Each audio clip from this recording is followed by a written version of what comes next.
A cryptic phone call leads to an alarming discovery. As they pulled away each piece of the clothing, they were shocked to find that there was a person under there.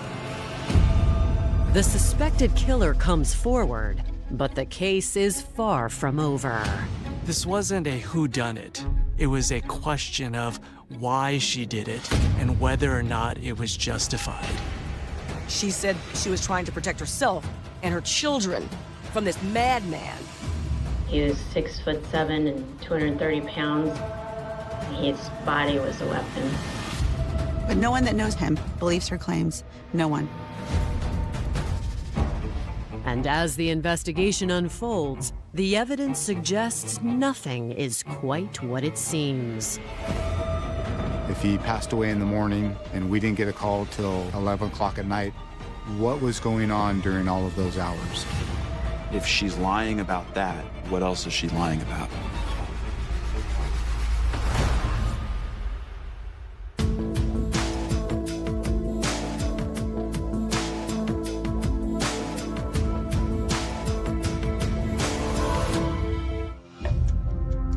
On August 7th, 2012, police in Carlsbad, California receive an unusual call.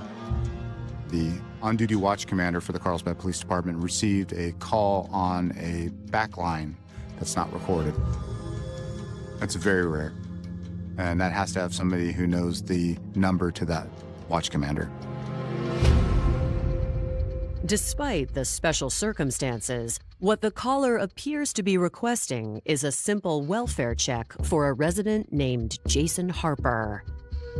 The person identified himself as the former district attorney, Paul Finks, who had now become a prominent defense attorney in San Diego County.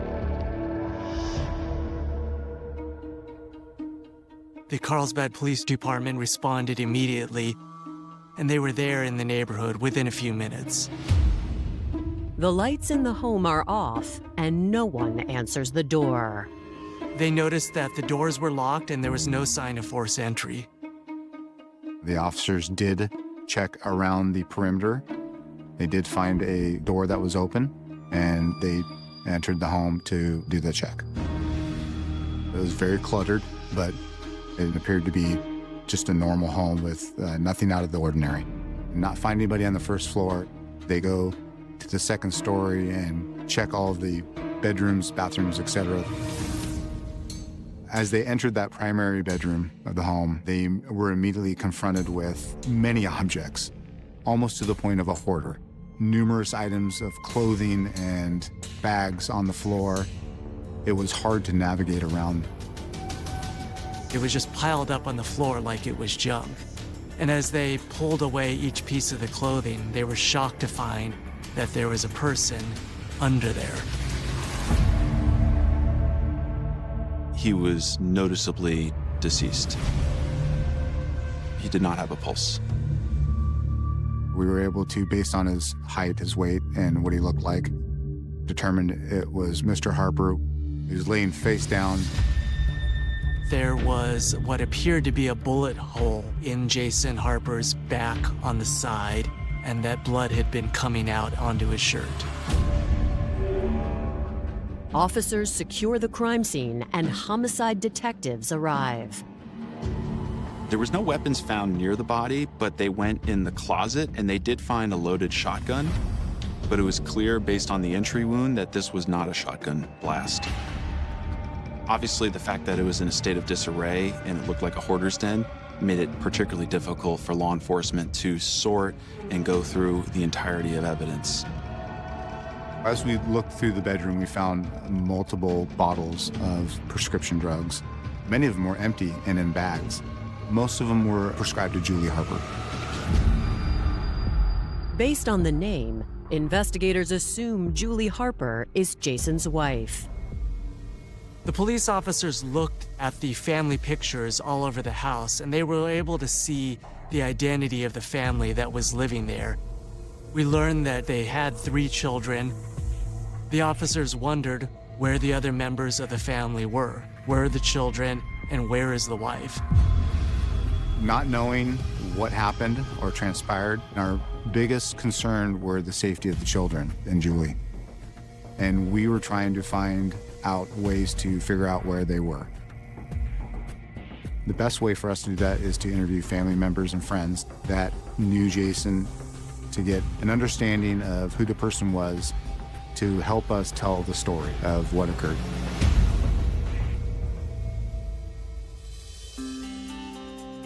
Jason Harper was born October 30th, 1972, and grew up in the greater Los Angeles area. Jason was soft-spoken, just an easy person to be around. I called Jason the gentle giant, is what my nickname was for him back then. You couldn't miss him just because of his stature and his height. His demeanor was so calm. He could be very intimidating because he was tall, but just a sweet, sweet, sweet person. Jason went to the University of California, Los Angeles, UCLA. He was a proud Bruin. It's my understanding that he was actually a two-time national champion volleyball player. Jason remained single throughout college and for many years after. But in his late 20s, he met a striking young woman at a party named Julie Syack. Jason Harper was a new teacher living in LA when he met Julie. They came from very different backgrounds and different neighborhoods.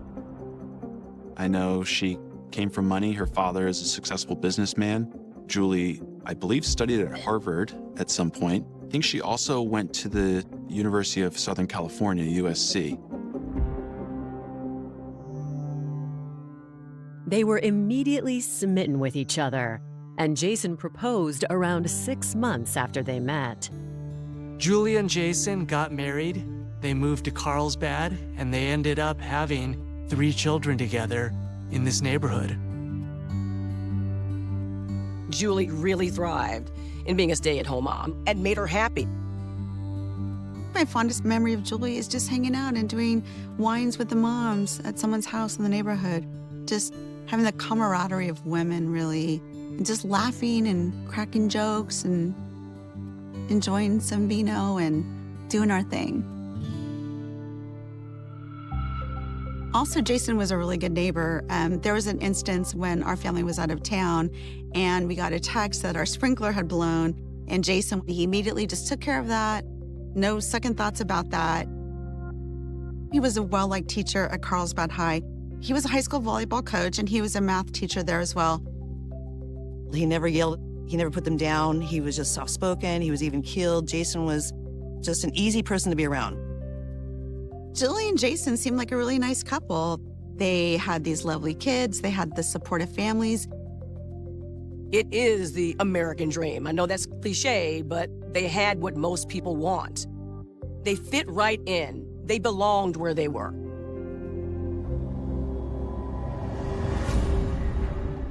Now, the Harpers' idyllic home life has been shattered by a horrifying discovery. Jason has been found murdered, and his wife and children appear to be missing. The police need to figure out what happened, where's Julie, where are the children, and why is Jason Harper dead? There are a number of possibilities. This could have been a burglary, however, there was no sign of forced entry, and the unusual manner in which the body had been buried under all this clothing didn't seem like your typical burglary. The first thing I thought was there was some form of domestic violence that occurred, potentially a kidnapping, but not having the evidence to know which one it was, we were really focused on trying to find the kids and Julie. Investigators begin their search by speaking with the attorney who requested the welfare check. He said that he was representing Miss Julie Harper. Mr. Finks was very cryptic as to the details and didn't want to give away too much information. He just informed us that she would be turning herself in. So you're obtaining a well-known defense attorney and negotiating when you are going to go in to turn yourself into the police. It was something that made us definitely on high alert. This wasn't a whodunit. It was a question of why she did it and whether or not it was justified.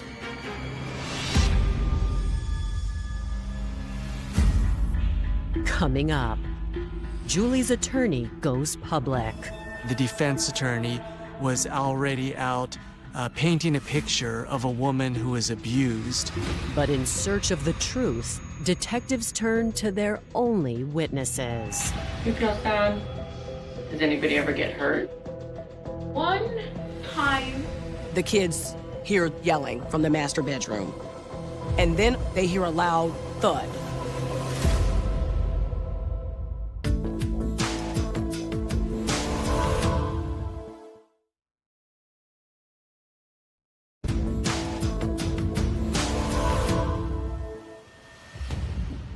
Hours after the August 2012 welfare check on Jason Harper that led police to discover him shot to death, his wife Julie is preparing to surrender herself to investigators. Her lawyer, Mr. Finks, informed the police that Julie and the kids were safe and that they were at her father's house in Scripps Ranch. The day after the shooting, at approximately 3 o'clock, she turned herself in to law enforcement at her father's house in Scripps Ranch. Julie came out of the home and voluntarily went with them. Julie didn't make any statements to police. She invoked her rights under Miranda to remain silent. After that, the police execute a search warrant of her father's house.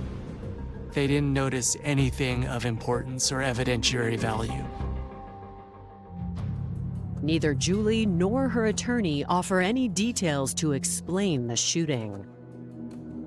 Instead, Julie's attorney speaks with the media soon after Julie's arrest. She wants to be with her children. The defense attorney was already out painting a picture of a woman who was abused and was the victim of domestic violence. And he was able to begin controlling the narrative in the news. Based on the timing and circumstances, detectives aren't ready to accept Julie's version of what happened. There was a big question in my mind of why did she not call 911? Why did she not try to provide life-saving efforts if this was self-defense? When someone says, I have been a victim of abuse in any way, shape, or form, we should believe them. But in this case, we're talking about a murder. It needs to be proven. To verify Julie's claims, authorities search for any record of prior domestic abuse. We did find one call for service at the home about a dispute between the two. That call was made 9 months before the shooting on November 4th, 2011. The caller was the Harper's eldest son. The police arrived and they determined that this was just a verbal confrontation and nothing physical had happened, and so they left. Despite the lack of a history of violence, investigators know it's still possible it had been occurring. In domestic violence cases, it's very common that abuse occurred for a long period of time before something's ever said. They turn their attention to the only other potential witnesses, the Harper's children. The children are 8 years old and 6 years old. There was also a baby in the house. And the first step was to have the 8-year-old and the 6-year-old interviewed. The police took the children to do a forensic interview. And a forensic interview is basically an opportunity for an experienced professional to interview the children by asking non-suggestive, non-leading questions. The children were asked about any violence between the father, Jason, and the mother, Julie. How do you feel when they're yelling loud? And I feel sad. You feel sad? Yeah. Does anybody ever get hurt? One time that fixed his skin, like Daddy got going. But that's the only time she did, is at Thanksgiving. At Thanksgiving that happened? Daddy grabbed right here? That was a long time ago. Right on there. the list. After establishing a rapport with the children, The forensic investigator asks them to describe what happened earlier that day. Yesterday morning? Yeah. Tell me about the last time you saw your dad. Well, he was looking for his computer. Julie and Jason were arguing over a computer. Jason was going to leave the residence and get another computer when Julie told him that she had hidden it in the bedroom upstairs. When your dad was looking for his computer, how did he seem to be? Did he seem... He was pretty pissed. Mom and Dad go upstairs, and then the kids hear the yelling from the master bedroom. And then all of a sudden, they hear a loud thud. Both kids ran upstairs to the master bedroom to see what that sound was. They had tried to open the door. The door appeared to be blocked by something. Julie answered the door, and she basically said, "Your father just fell off a chair. He's fine. Go downstairs." Eventually, their mom came out and said that Daddy was sleeping and that they needed to go. The kids described going to a coffee shop. The son said that they ended up at their grandfather's house. Although the children didn't witness the shooting, their story provides detectives with a timeline of events. They were watching a specific cartoon that they were able to describe. We were able to determine what time that cartoon was airing in our region, and we determined that between 8 and 9 a.m. is when Jason was killed. The children said that they went to a coffee shop and they ended up finding a receipt in Julie's car for La Costa coffee for $9.41. If he passed away in the morning and we didn't get a call till 11 o'clock at night that night, what was going on during all of those hours? We took all of this information as well as the coffee shop receipt, and we were able to go and retrace her day. The barista said that Julie was acting relatively normal and didn't seem frazzled or concerned or worried about anything. It almost seemed psychopathic that she was able to go about her day in such a nonchalant manner while planning her next steps. The real question I had is what took place during the actual shooting? What precipitated this shooting? Was there a conversation, or was this a planned first-degree murder? And we needed to do some real forensic work to get more information so we could figure out what to do next and figure out exactly how this happened.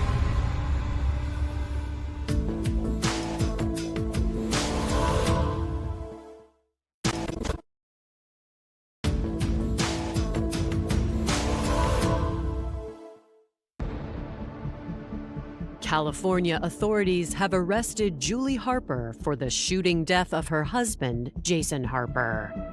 And investigators are skeptical of Julie's claims of self-defense.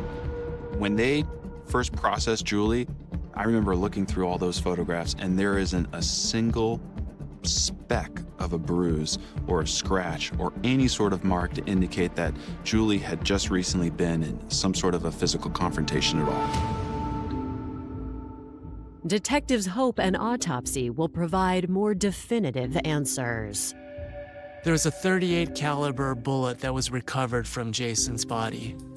What we wanted to determine was the bullet entrance and its trajectory to help us determine what Jason's movement was at the time of the incident. Was he going towards her? Was he going away from her? Generally, you would see evidence of stippling or soot if he was within 3 feet, and there was no evidence of that. Jason was shot in the left rib cage, kind of more towards the back of the rib cage, and the bullet traveled at an upward trajectory from the left rib cage and rested right here in the right pectoral, and it ended up piercing his heart. To me, what that entry wound indicated was that Jason was actually probably turning his body away from Julie at the moment that she pulled the trigger. The day after the shooting, investigators still aren't convinced by Julie's version of events, so they turn to the Harpers' closest friends and family. I wanted to know whether there was anything to corroborate her claim, whether witnesses had seen her being abused. After a thorough investigation, we weren't able to find a single friend or family member who was able to give any indication of past abuse. Neighbors say it was Julie's behavior, not Jason's, that concerned them. There was a lot of speculation because her demeanor, her persona, her personality has started to change in different ways. After the second child was born, there was a shift in Julie's warm, attentive nature as a mother. According to the neighbors, Julie's decline worsened after the arrival of the Harpers' third child. Police are talking to a lot of people that know Julie Harper personally. And what many of them said collectively is, I don't know who this person is anymore. She used to be present, and now we don't see her. There was concern about her well-being. There was some suspicion that she was going through postpartum depression, and that certainly increased the deterioration that she was going through. Your house can't be 100% clean all the time, especially with little kids, but Julie's house was normally more well-appointed, and it was kind of a disaster over there. When they offered Julie support, she explained she'd been suffering from various medical issues. Julie was suffering from rheumatoid arthritis, which is very debilitating and painful. She was prescribed by a legitimate physician medicine to manage that pain. She was seeking doctors that would prescribe her opioids and narcotics to help remedy that problem. It appeared that she had been abusing these medications because she was taking a whole lot of pills. Police were stunned by the amount of prescription drugs that were in that home. 52 bottles is a lot. And when you look and see when these prescriptions were written, within a year, there were thousands upon thousands of pills that were taken.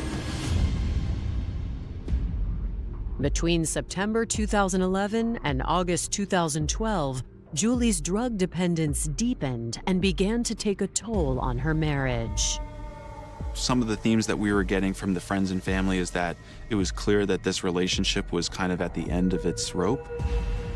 And my theory is that I think he said, I want to get a divorce. We should get a divorce. I think that really upset her because she was trying to save the marriage. When investigators checked court records, they learned the Harpers were in the process of getting a divorce. But Jason wasn't the one who initiated it. We learned that Julie had filed for divorce from Jason 5 days prior to the shooting.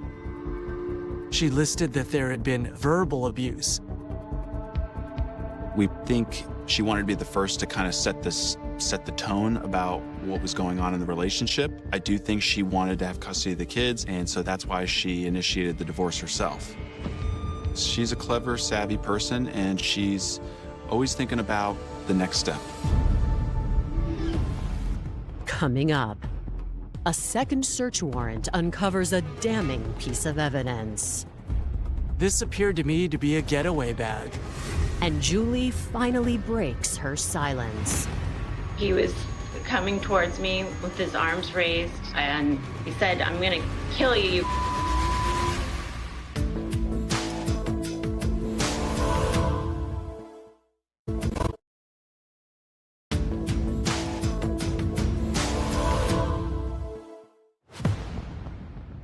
Investigators have spent just over a week examining Julie and Jason Harper's personal lives.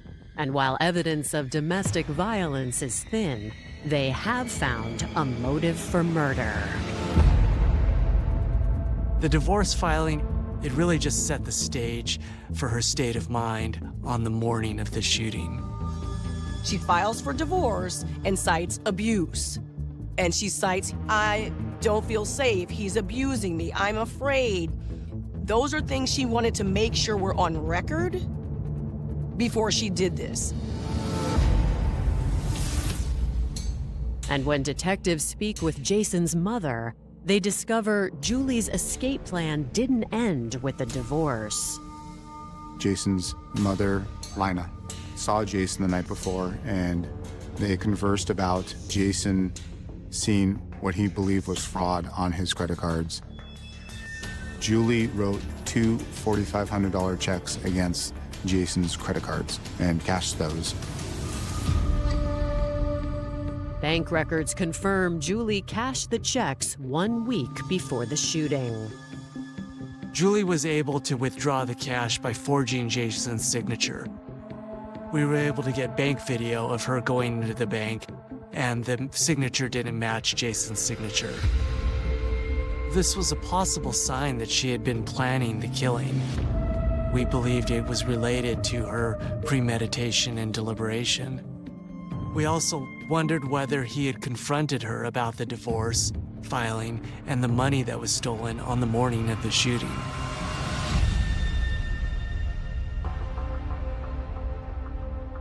As a theory of murder takes shape, investigators want more evidence to ensure a conviction.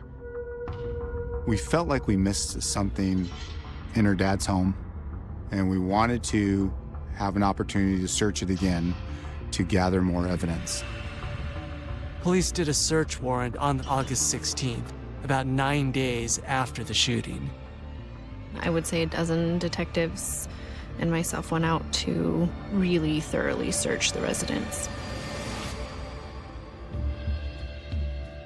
We went to the garage area that has been searched before, and we went into an attic space.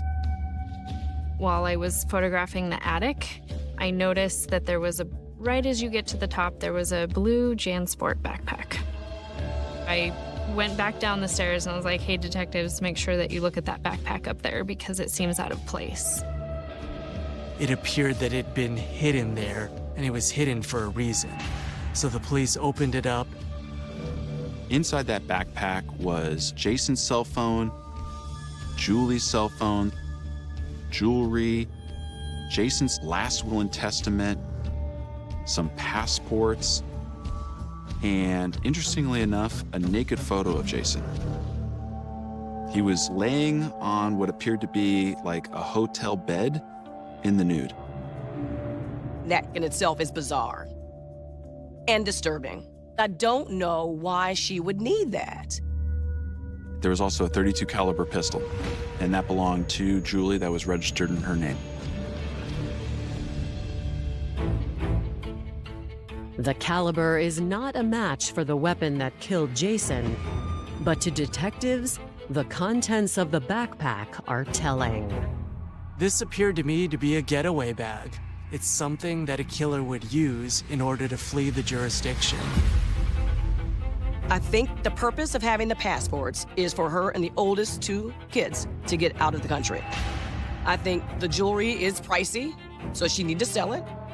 But the last will and testament kind of stumps me, because if you're found guilty, the money you're gonna get is not gonna be from his last will and testament. The backpack was important. I think it kind of telltale sign. This was pre-planned. She knew. And then she did a really good job of retaining her attorney and making it difficult for us. I would say the level of planning that she was able to go through after the fact and the steps that she took to cover it up showed me that she wasn't really abused. And as long as a person thought about their actions and planned to take the actions before the killing, that constitutes first-degree murder. We were ready to prove to a jury that this woman intentionally killed her husband.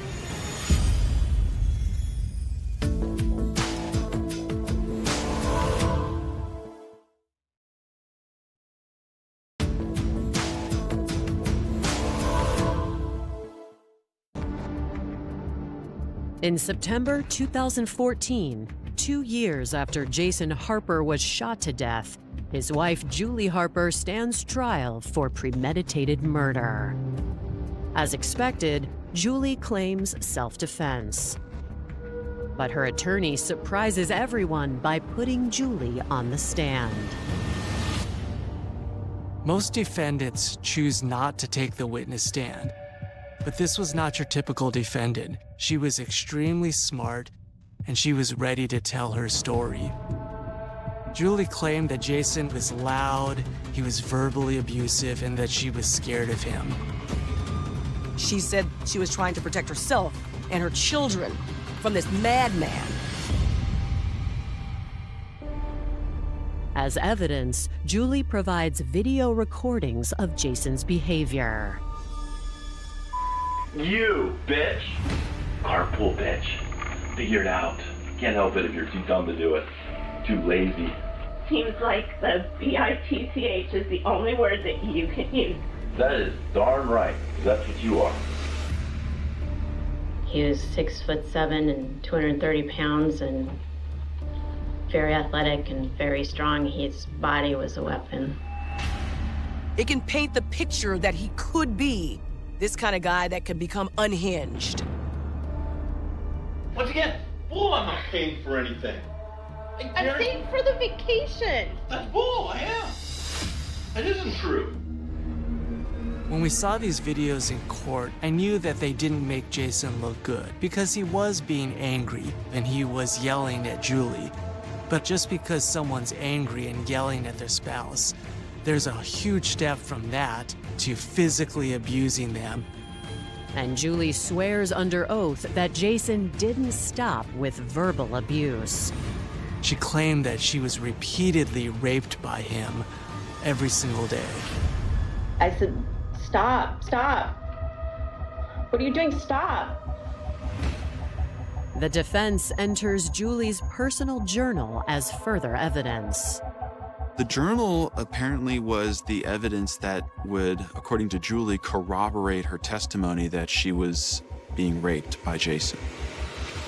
In her journal, she would write sex next to the date that this happened, and she said that the word sex was code for rape.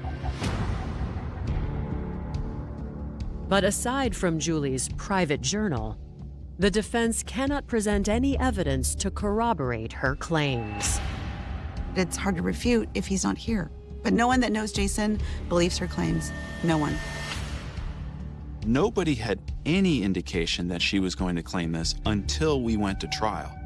There was no physical evidence or videos or audio that would tend to show that Jason Harper had raped his wife. Instead, the defense relies on Julie's emotional recounting of the events that unfolded on August 7th, 2012. What Julie said was they were arguing with one another. He got this crazy look in his eye. She said he ran up to her screaming and began taking off her clothes.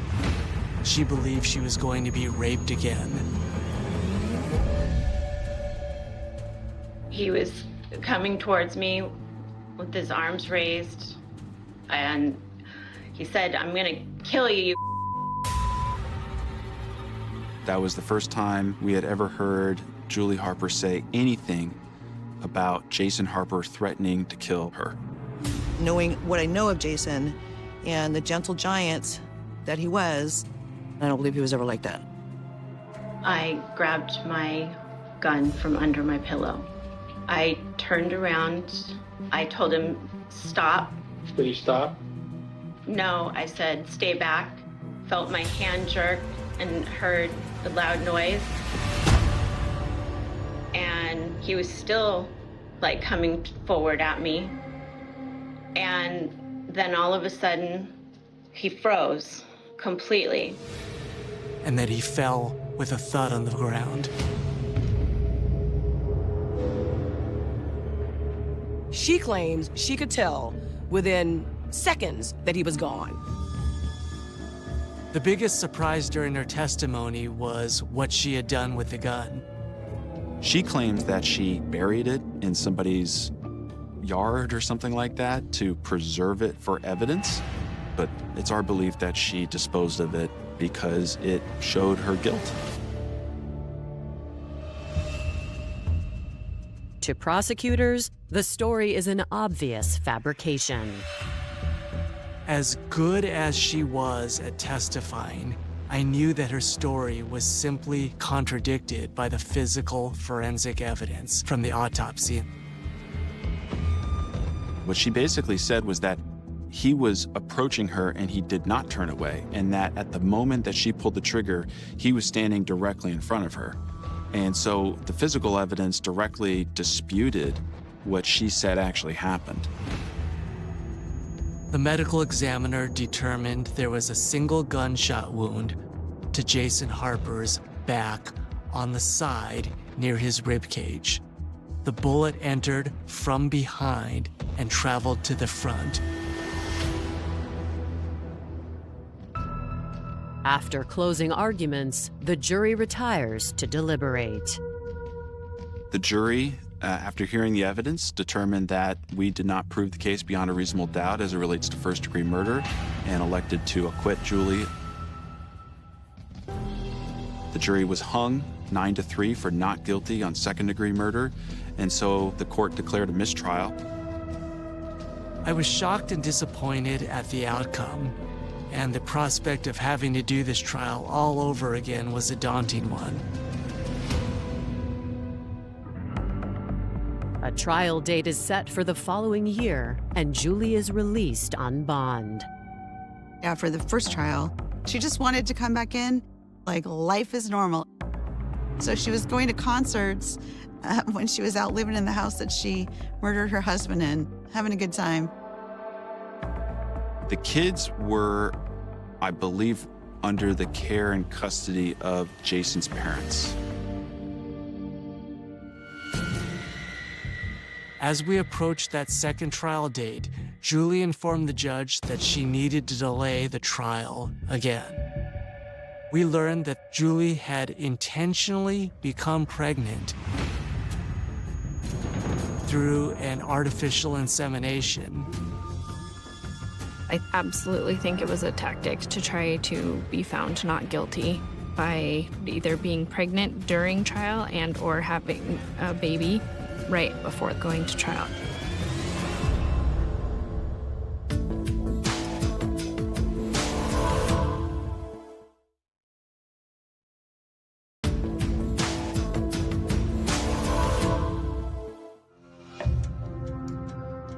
A year after her first trial for the suspected murder of her husband, Jason Harper, ended with a hung jury, Julie Harper's second trial begins in September 2015 following an unexpected pregnancy delay. Whether the recent birth of her fourth child will result in sympathy from the jury remains to be seen. Once again, Julie took the witness stand and she stuck to her story. It was a story about being a battered woman who was physically, verbally, and sexually abused. Now that they are familiar with her defense strategy, prosecutors have a new approach. What we were going to do is we were going to ask her about all the times that she's lied about this case.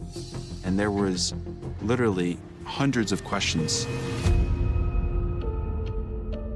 They carefully dissect each piece of evidence, pointing out inconsistencies. They begin with the videos the defense used to establish Jason's abuse. You, bitch!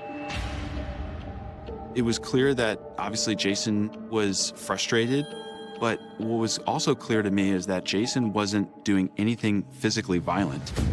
This was strictly a verbal argument. And then when you looked at her journal, things just didn't add up. She says that this man had raped her over and over and over again. Spousal rape, 30 plus times is what she's accusing this man of. But she also was writing in her journal at the same time that she says she's being raped, that she wants more sex with him. She was actually frustrated with his sexual prowess and wanted it to last longer. That doesn't compute with someone who is violating you in one of the worst ways possible, continuously. Jason's search history from the morning he was shot also contradicts Julie's claims. Julie had said that basically that from around 8:30 to approximately 9 a.m., Jason was trying to rape her, essentially. And what we found was that he was actually on his own computer, looking up resources to help him with his soon-to-be pending divorce. He could not have been simultaneously browsing and searching the internet at 8:36 in the morning and raping Julie Harper. If she's lying about that, what else is she lying about? The prosecution argues that Julie's desperation didn't stem from any alleged abuse, but her own dissatisfaction with her life. Her relationship was crumbling, mostly because of her own actions. She just snapped, completely just snapped.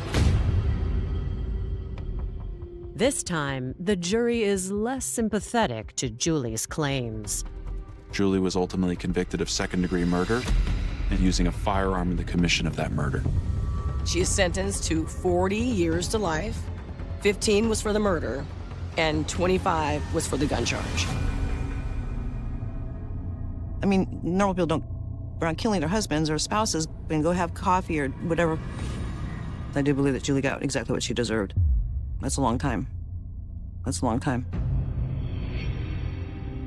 I think one of the worst parts about this, other than Jason losing his life, is that Julie took real stories from real people that sometimes don't make it out alive. And she took these stories, she concocted this plan for her own benefit, and didn't think about how anybody else would feel about it other than herself. Julie Harper ruined Jason's life. She had shot and killed him. And then she tried to destroy his legacy by dragging his name through the mud. It was all very shocking and sad. I think Jason's death could have been easily prevented. I think something within that combination of whatever medications she was taking or misusing and whatever was going on in her head caused her to snap. The biggest tragedy is the children. It's hard enough for a child to lose any parent, much less two. They respect Jason, and I remember Jason. She killed a great, great man. Jason was such a good person. He was such a value, such an asset, and just his loss was immense, and it was felt, and it's still felt.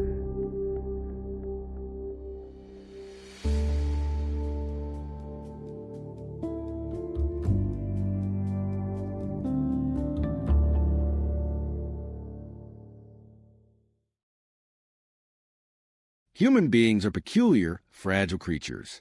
We pride ourselves on the complexity of our morality, yet we often reduce the value of a human life to a ledger sheet. I have stood over more dead bodies than I care to count, and if there is one thing I have learned in my years as a homicide investigator, it is that the most dangerous weapon in any room is not a gun or a knife. It is human greed. It has a way of turning a daughter into a predator and a home into a graveyard. You have to be kidding me, you might say, but in the case of Margaret Abernathy, that is exactly what happened.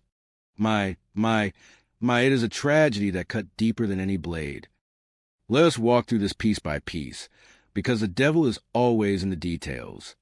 On February 4th, 1991, in the small, quiet town of LaGrange, Georgia, Margaret Abernathy, a matriarch who was the very backbone of her family and a pillar of the local business community, was found in her home.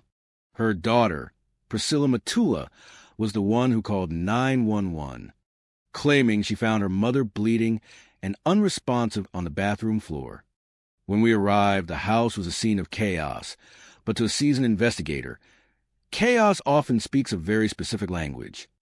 Everyone wants to believe in a stranger, a faceless phantom who breaks into a home and destroys everything. The scene was staged to look like a burglary gone wrong. There was a broken rear window and drawers pulled open, items tossed about. But here is where the logic fails. The glass shards were on the outside of the door, not the inside. That tells you immediately that the glass was broken from within the house, not by an intruder forcing their way in. Furthermore, the hole was so small that a grown human could never have climbed through it. It was a pathetic, amateur attempt to lead us toward a phantom burglar. It told me one thing. The killer was someone who belonged in that house. Someone who had the luxury of time to create a narrative that they thought would fool us. We had to look at the people closest to her. Initially, we looked at Diaka Andromelos, a young man living in the home. He was a soft-spoken individual who clearly adored Margaret. But in this line of work, we do not take emotions at face value. We track time. We checked his alibi, and it held up with the cold, hard precision of a clock. He was at a job interview. He was cleared. Then there was a son, Alec, who was drowning in debt and looking toward his inheritance like a man starving in a desert. He was a person of interest, certainly, but his timeline also stood up to scrutiny. Then, the truth began to bleed through the floorboards. We received an anonymous tip from a bank official. It turns out that 2 days prior to the murder, Margaret Abernathy had visited the bank, visibly distraught. She had discovered that her business accounts were hemorrhaging money, and she realized her own daughter, Priscilla, was the one behind the irregularities. Margaret had been a victim of a sophisticated check-kiting scheme. For those who do not know, that is the act of robbing Peter to pay Paul, writing bad checks to cover other bad checks, creating the illusion of a positive cash flow. Margaret was not just hurt, she was insulted. She had set her daughter up to succeed, and her daughter had treated her trust like a disposable commodity. Margaret was there to strip Priscilla of her authority, to cut the financial cord. This was the motive. It was not about a burglary. It was about survival for Priscilla. If Margaret made it to Monday morning to finalize those banking changes, Priscilla's life as she knew it, the dealership, the status, the financial safety net, would evaporate. The physical evidence told a brutal story. Margaret had been shot twice. The first shot was not instantly fatal. She had managed to crawl to the bathroom and was found with bloody tissue, an indication that she had tried to clean herself up to survive. Then, the second shot was delivered. This was a cold-blooded execution. Priscilla lied about her movements that day, claiming she was at work. Yet, we had witnesses placing her vehicle at her mother's home right around the time of the shooting. She even had the audacity to call a witness, Paige Hester, and try to coerce her into changing her story, to claim she wasn't there. It is a hallmark of a guilty mind, trying to fix the cracks in a foundation that is already crumbling. When the trial arrived in August 1992, the case was largely circumstantial, but the logic was absolute. A mother does not get murdered by a stranger who breaks into a house and conveniently ignores all the valuables while only shooting the person who was about to cut off their financial supply. Priscilla was found guilty and sentenced to life. I look at a case like this and I have to ask, what is the price of a soul? For Priscilla, it was a few $1,000s in a business she was already running into ground. I tell you, it is a bitter, hollow thing. A family was dismantled, a grandmother was lost, and a daughter traded her freedom for a handful of paper that could never buy back what she destroyed. That is the nature of greed. It blinds you until there is nothing left to see. Human beings are strange creatures. They can spend a lifetime playing the role of a saint, shouldering heavy burdens without a single word of complaint, only to one day snap and transform into something completely unrecognizable. They kill for the most trivial, senseless reasons imaginable. My.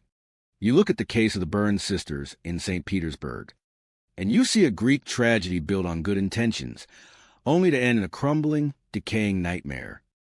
Let me break this down for you. Barbara Burns was a woman who sacrificed the best years of her life to care for her younger sister, Debbie. Debbie had suffered brain and neurological damage since she was 2 years old. For Barbara, Debbie was not just a sibling. She was her reason for waking up, her daily responsibility, her cross to bear, and her entire social life. Then, fate decided to play a cruel game. A sudden inheritance of $350,000 landed in their laps. To two women who had spent their entire lives living paycheck to paycheck, working minimum wage jobs just to keep the lights on, that money sounded like an infinite treasure. They lived in a fantasy. They traveled to California and Australia, living like royalty in their own minds. But dreams, my friend, have a very short expiration date when you have no idea how to manage your finances. Once the money ran out, the fantasy didn't just end. It turned into a horror movie. At 10:30 in the morning, a contracting crew arrived at a mobile home on Yellow Pine Drive. The property had been foreclosed on, and they were there to clean out the debris. They walked in, and the air hit them, a thick, suffocating stench of decay. Never underestimate your senses. When you smell a decomposing body, you know in your gut. They found a home that looked frozen in time. There was a Christmas tree half undecorated, calendars still on the wall, and remnants of a life left behind. But the most chilling detail was the air. The house was littered with every kind of air freshener you could find at a hardware store. Cardboard trees, plug-ins, aerosol sprays, bowls of potpourri, and boxes of baking soda everywhere. It was a desperate, amateur attempt to mask the smell of a rotting human being. They spent the day clearing out 3/4 of the house, getting closer and closer to that final, shut bedroom door. When they finally entered, they found a mattress piled high with blankets. The worker tried to lift the sheets, but they were stuck to the mattress, peeling away like old Velcro. When they finally pulled the bundle off, the bag tore open, a human foot poked out. I have walked into more crime scenes than I care to remember, but the sheer coldness of living with a corpse for weeks, breathing the same air as the person you once claimed to love, is a special kind of madness. When we eventually tracked Barbara down to a convenience store in Virginia, she was working her shift, acting as if the world hadn't ended. I tell you, when I sat across from her in that interrogation room, I didn't see a monster. I saw a woman who'd been ground down to a fine powder by 40 years of thankless duty. She told us how Debbie had become increasingly demanding, rude, and physically aggressive after the money changed their dynamic. Imagine the scene, a 4-decade, 24/7 codependent relationship. Barbara was the nurse, the mother, and the servant. One night, after a brutal fistfight over their dwindling finances, Barbara reached her breaking point. She didn't want to kill her. She just wanted the noise to stop. She went to the drawer, grabbed the gun she kept for protection, and in a moment of pure desperation, pulled the trigger. You have to be kidding me. She didn't call the police. She didn't call an ambulance. She just wrapped her sister in blankets and plastic, and she kept living there. She told me she didn't know what happened, that she couldn't remember. It's a defense mechanism, a way for the mind to protect itself from the reality of what it has done. When she eventually confessed, there was no grand conspiracy, no motive of greed. It was the explosive, tragic conclusion to a life of total self-sacrifice that had curdled into resentment. She told me, if she could do it all over again, she would never have shot her. I believe her. I think she loved her sister, but she was a prisoner in a life she didn't choose. When the state offered her a plea deal for 15 years, she took it. I've seen some things in my time, but this remains one of the most haunting cases in my career. It is the epitome of a good person who reached the end of their rope and did something truly horrific. Sometimes, life puts you in a vice, and the only way to get out is to break. And in that breaking, you destroy everything you ever held dear. It is a sad, cold truth about human nature. There are no winners here. Only survivors carrying the weight of a tragedy that should never have happened. That is the story as I see it. It is a cautionary tale about what happens when people are pushed to their absolute limits without help. Do you want me to analyze any other specific moments of the investigation? Or perhaps dive deeper into why the human mind chooses to deny such horrific actions? Human beings are strange creatures. They kill for the most pathetic, trivial reasons imaginable. A few dollars, a grudge over some home renovations, or perhaps just a sheer, cold-hearted desire to be free of someone who is no longer serving their purpose. You think you understand the difference between right and wrong, but I have sat in those cramped, windowless interrogation rooms, staring into the eyes of cold-blooded killers. And I can tell you that the darkness inside a person is far deeper than any abyss you have ever looked into. Let's go back to April 25th, 1991. In the town of High Point, North Carolina, life was simple. People left their doors unlocked. They felt safe. But on that spring morning, safety died on the side of Highway 68. Fred Brown, a man described by everyone as a truly nice guy, was found in a ditch. He was face down, having been silenced by 2 shots to the head and 1 to the back. You have to be kidding me. To snuff out a life like that, a man who served his country, a man who taught economics, a man who loved his children, over nothing. It is a tragedy that should have never happened. When we arrived at the scene, the details were chilling. There was a footprint on his back. That is not just murder, that is a statement. That is an executioner standing over a man who is begging for his life, pressing their boot into him, and pulling the trigger with cold, calculated precision. Most people, if they are robbing someone, shoot from a distance. They want the money and they want to leave. But this was personal. This was hatred. We looked at the wife, Patricia Brown. She was an Army wife, someone who had supposedly built a life of stability with Fred. But life, as I have learned, is often a mask. They had been married for 20 years. They had children. But behind the scenes, the portrait was cracking. Patricia had undergone heart surgery in 1990. And when she returned from recovering in Alabama, something had shifted in her mind. She became obsessed with exotic birds, 50 or 60 of them filling their home with noise, filth, and expense. Fred, the steady, reliable man, did his best to appease her. He hired housekeepers. He agreed to renovations. He tried to be the white knight she had once seen in him. But there is a point where a man's patience is exploited until it breaks. And for Fred, the breaking point was his own life. His friend and colleague, Ken Vaughn, told us something that still haunts me. Fred had come to him, his eyes heavy with the weight of his own demise, and said he suspected Patricia wanted him dead. He believed she would be better off if he were gone. When a man tells you that, you pay attention. You do not brush it off as marital squabbling. But Fred, trapped by his own religious convictions against divorce, felt he had no way out. He was a prisoner in his own home. The case went cold. For 3 years, we had nothing. No leads, no witness who saw the killer, just a shadow left on the side of the road. Then, out of the blue, a call comes in from Reading, Pennsylvania. A woman had found 2 envelopes left by her father, Leroy Wetzel. The instructions were simple: open only if I die. Inside was a confession that blew the case wide open. Leroy, a man with a rap sheet as long as my arm, had finally found a conscience, or perhaps he had just realized he wasn't going to get paid.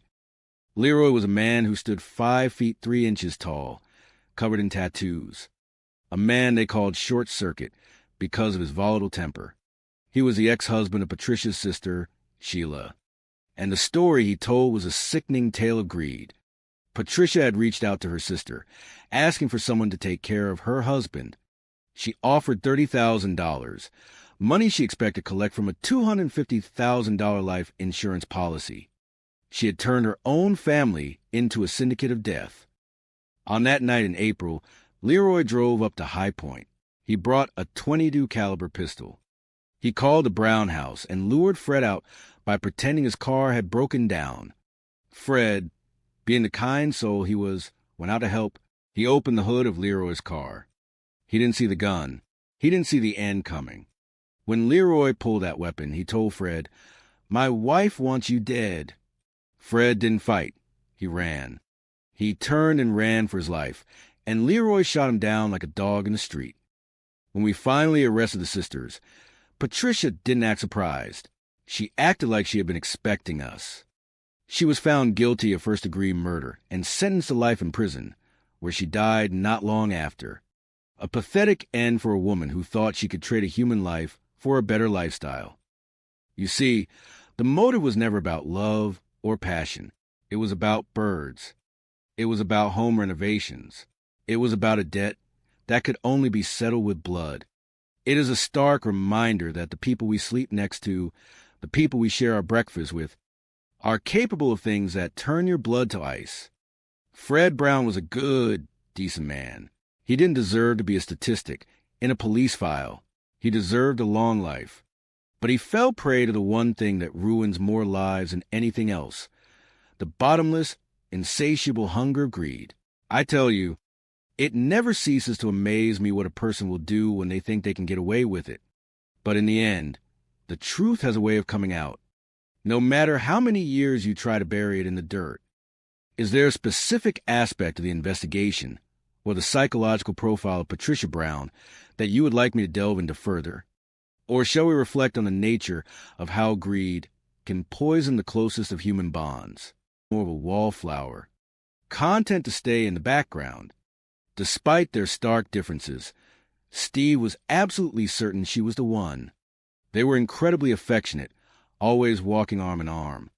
Steve was always hugging her, squeezing her, and kissing her forehead. Seeing her brother so unconditionally happy, Rosie embraced Lana with open arms.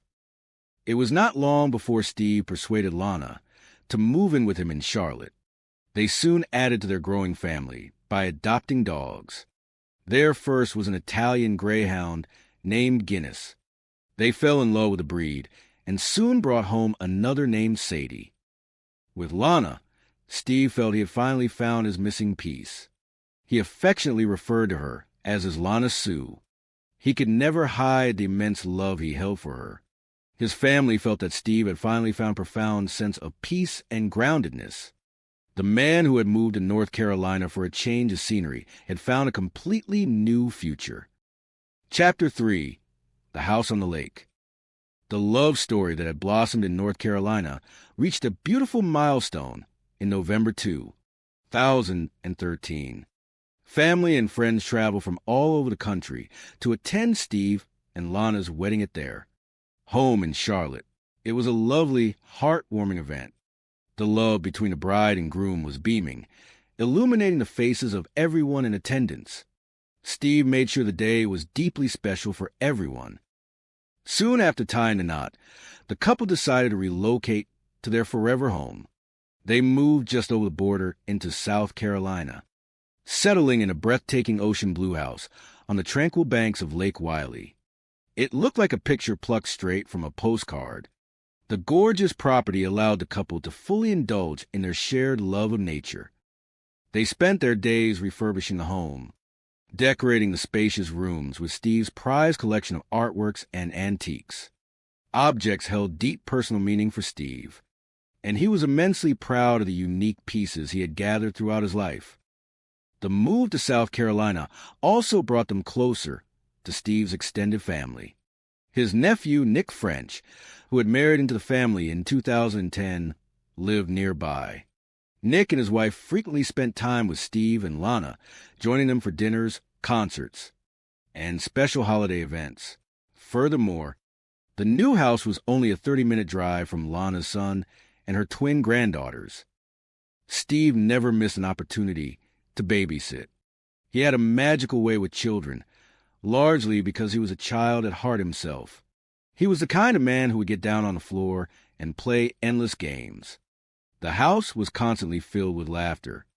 Videos captured Steve hilariously attempting to demonstrate how to do the limbo to the twin girls, eagerly explaining how he had to get real low to pass under the stick.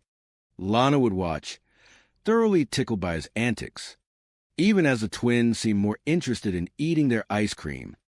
Whether playing a complicated game of Scrabble or a silly children's game involving spinning handles. And getting a pie to the face, Steve was a giant teddy bear. Children naturally gravitated to him, always hanging on his arms and laughing at his jokes. 5 years into their marriage, Steve and Lana appear to be thriving in their beautiful lakeside haven. Chapter 4. A Sudden Shadow. The warm, joyful days of early summer took an unexpected turn in June 2018. Steve, normally a beacon of health and vitality, suddenly fell ill. He complained of profound dizziness, a painful earache, and extreme nausea. He became violently sick in the yard while tending to his garden. Lana, relying on her background as a nurse, believed he was suffering from a severe bout of vertigo, an issue he had mildly experienced in the past. Steve remembered feeling dizzy and nauseous. Assuming he might have contracted sunstroke from working outside, he laid down in bed to rest. According to Steve, the next time he opened his eyes, 36 hours had passed. When Rosie heard about the strange illness, she immediately called Lana. It was highly unusual for a man of Steve's vitality to lose 36 hours of time. Lana assured Rosie that she was watching over him carefully and that he was starting to recover. Despite her worry, Rosie felt a sense of comfort in knowing that Lana, a trained medical professional, was there to care for her brother. It seemed that whatever exhaustion had overtaken Steve was finally passing. Just 2 weeks later, he appeared completely back to normal. To celebrate his recovery and his love for life, Steve threw a massive party for the 4th of July. The gathering was as spectacular as every other event he had hosted. Steve was his normal, affectionate, boisterous self. The music played, the food was abundant, and laughter echoed across the lake. During the party, Steve grabbed Lana and pulled her into a joyous dance. The rest of the guests followed suit, smiling as they watched the couple embrace. They looked completely, deeply in love.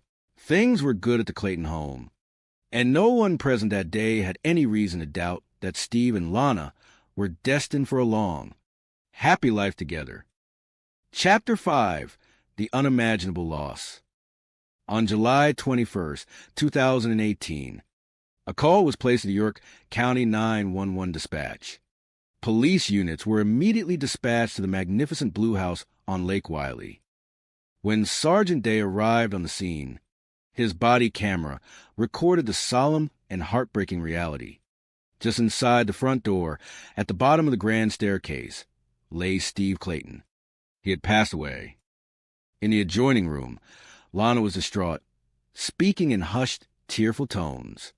Sergeant Day approached her gently, offering his condolences and explaining that he would need to ask a few questions while they waited. For the coroner, Lana, trying to compose herself, insisted she was fine to stand. She recounted the events of the morning. She explained that Steve had been suffering from vertigo for 2 days. She claimed that he had stood up, become extremely dizzy, and collapsed, prompting her to help him upstairs to bed. She stated that he had not been downstairs since. According to Lana, she had gone outside to mow the lawn. When she returned indoors, she found her husband at the bottom of the stairs. She explained through her tears that she had tried to place a blanket beneath him, but had been unable to revive him. Realizing she could not render aid, she had panicked, running outside to wave down a passing motorcyclist to call for help. The news spread rapidly through the family. Nephew Nick French, who was on duty as a police officer that day, received a frantic phone call from his mother.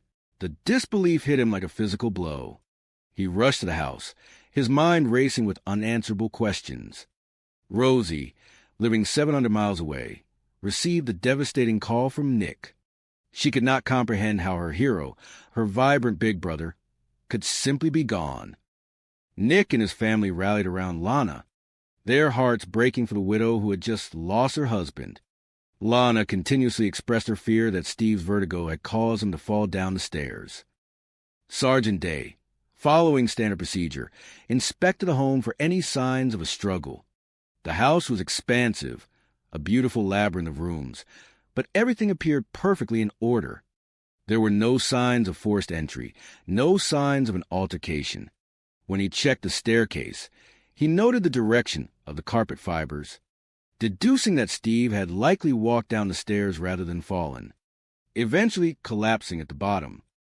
When the coroner arrived, the initial assessment aligned with a tragic, sudden medical event, looking at the coloration of Steve's chest. The coroner suggested that he had likely suffered a massive heart attack. It seemed like a devastating yet natural end to a beautiful life. Chapter 6, Whispers of Doubt. While Lana sat in the living room trying to process the tragedy, Nick and his family went upstairs to help clean and prepare the bedroom, wanting to ensure Lana would have a comfortable place to sleep. However, when they entered the master bedroom, they were met with a shocking discovery. A terrible odor filled the room. Upon inspection, they found the mattress was heavily soiled with human waste. The massive stains indicated that Steve had been confined to that bed, unable to move or use the restroom for several days. The mattress was so heavy with moisture that Nick and his family could barely lift it to throw it out of the house. It was a detail that profoundly, deeply unsettled them. Steve was a meticulous man, a person who prided himself on cleanliness. He would never have tolerated such a condition unless he was entirely incapacitated. When Rosie spoke with Lana later that evening, she gently pressed for details. Lana reiterated that Steve had not been feeling well, but had seemed to be improving. When Rosie asked why Steve had not called anyone for help, Lana claimed that he had misplaced his cell phone several days earlier. This struck Rosie as impossible. Her brother was a businessman who was perpetually attached to his phone. It went everywhere with him.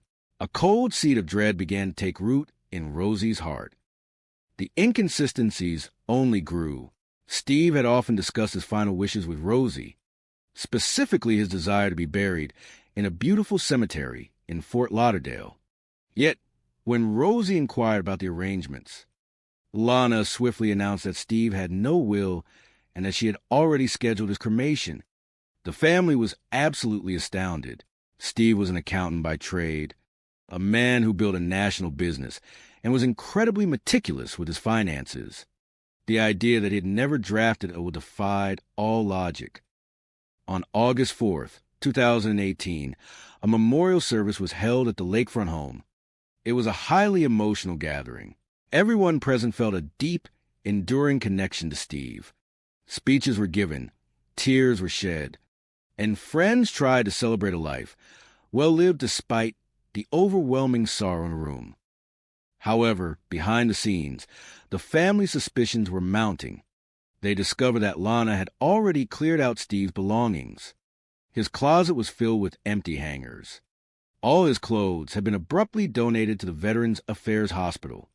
Furthermore, valuable watches, jewelry, and even his wedding ring were nowhere to be found. Convinced that something terribly wrong had occurred, the family contacted the medical examiner's office, pleading for a full autopsy and a comprehensive toxicology report.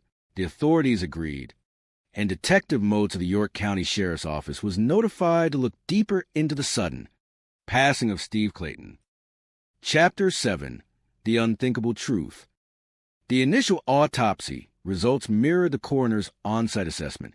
Signs of heart disease pointing to natural causes. But the family and the detectives knew they had to wait for the toxicology report. For weeks, the family sat on pins and needles, praying for the truth to come out, yet terrified of what it might be. When the toxicology report finally arrived, it sent shockwaves through the sheriff's department. Steve's blood contained traces of several sedatives, but the most glaring anomaly was a massive, lethal dose of tetrahydrozoline. Tetrahydrozoline is the active ingredient found in standard, over-the-counter eye drops. It is a substance strictly meant for external use. Ingested in small doses, it causes severe nausea, dizziness, and diarrhea. In large, concentrated quantities, it acts as a deadly neurotoxin, shutting down the central nervous system and severely limiting blood supply to vital organs, ultimately triggering a fatal heart attack. The substance is colorless, odorless, and tasteless. Reviewing the body camera footage from the day of Steve's passing, detectives spotted a bottle of eye drops resting on a tall dresser in the master bedroom, entirely out of reach from the bed where Steve had been incapacitated. The illusion of a natural death instantly shattered. 5 weeks after Steve's passing, Detective Motes called Lana Clayton in for questioning. Initially, Lana painted a picture of a stressful marriage, claiming that Steve had a dark side, that he could be verbally abusive, calling her names and creating an environment where she felt she had to walk on eggshells. She listed various medications Steve had taken, but made no mention of the eye drops. However, the detectives pressed harder. They informed her the massive, lethal amount of tetrahydrozoline found in Steve's system. Faced with the undeniable scientific evidence, Lana's story began to crumble. She requested to speak with the detective again. During the recorded interview, Lana broke down. She confessed that after an argument, fueled by a desire for revenge, She had remembered an old rumor that eye drops could cause severe digestive distress. She admitted to taking the bottle from the dresser and aggressively squeezing its contents into Steve's drinking water. She confessed to emptying the entire bottle. The horrific reality became clear to the investigators. Based on the medical timeline, Steve had not died instantly. He had been incapacitated, stripped of his phone, and trapped in his bed for 3 agonizing days while the toxins destroyed his nervous system. Instead of utilizing her nursing skills to save the man she had promised to love, Lana had watched him deteriorate, eventually going outside to mow the lawn while he took his final. Labored steps down the stairs. Knowing an arrest warrant was imminent, Lana attempted to take her own life, leaving behind notes and turning on the gas in her home. She was discovered unconscious, rushed to the hospital, treated, and upon her release, immediately arrested and charged with murder and the tampering of food and drugs. Chapter 8, A Beautiful Legacy. The news of the arrest hit the Clayton family with the force of a tidal wave. Nick pulled his car over the side of the road, weeping as a detective explained confession. Rosie screamed on the other end of the telephone, the sheer magnitude of the betrayal crushing her spirit. On January 16, 2020, 53-year-old Lana Clayton stood before a judge, facing an overwhelming mountain of evidence. She accepted a plea deal, admitting guilt to the lesser charges of voluntary manslaughter and tampering with a food product.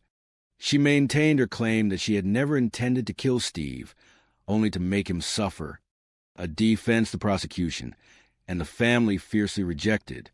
The deliberate, methodical nature of the poisoning, coupled with the glaring financial motive of inheriting his vast estate without a will, painted a clear picture of calculated malice. Lana was sentenced to 25 years in prison. For the family, no number of years behind bars could ever equate to the loss of their beloved brother, uncle, and friend. The tragedy of Steve's final days was a heavy burden, but the family refused to let the darkness of his passing eclipse the magnificent light of his life. Those who knew him best, the young men he had mentored, the friends he had hosted, and the sisters he had protected, all came forward to fiercely defend his character. They knew Steve as a gentle soul, a man completely incapable of the cruelty his widow had described. As the years moved forward, the Clayton family focused on the beautiful memories they had shared with a man who had shaped their lives. They remembered the hilarious toasts at weddings, the booming greetings of "hello, hello, hello," that announced his arrival, and the tender way he had stepped in to honor their late father. They remembered the giant teddy bear who played limbo with children and mentored the youth. Steve Clayton was tragically stolen from everyone who loved him, but his legacy of boundless generosity, his infectious laughter, and his enormous heart remained forever untouchable. Though his voice was deeply missed, its echoes continued to bring warmth, inspiration, and love to all who had the profound privilege of knowing him. This is the story of a successful and generous businessman, a man whose booming voice and infectious laughter could warm the coldest of rooms.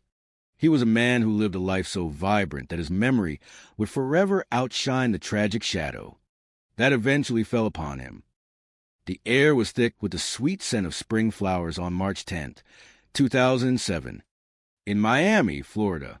It was a momentous day for the bride, Rosemary Clayton, and her entire family. She was finally marrying the love of her life, William Leslie. Yet, beneath the surface of the joyous celebration, a bittersweet undercurrent flowed. Just 11 months prior to this beautiful wedding, the Clayton family had lost their beloved father. In his absence, Rosemary had asked her oldest brother, 52-year-old Steve Clayton, to step in. As the music swelled, Steve, radiating pride and quiet strength, walked his younger sister down the aisle. There were many tears, shining like diamonds in the afternoon light. For Rosemary, she could not imagine anybody else standing in place of her father. When the officiant asked who gave this woman to be married, Steve's voice was steady and full of love. He answered that he did, in the loving memory of their father.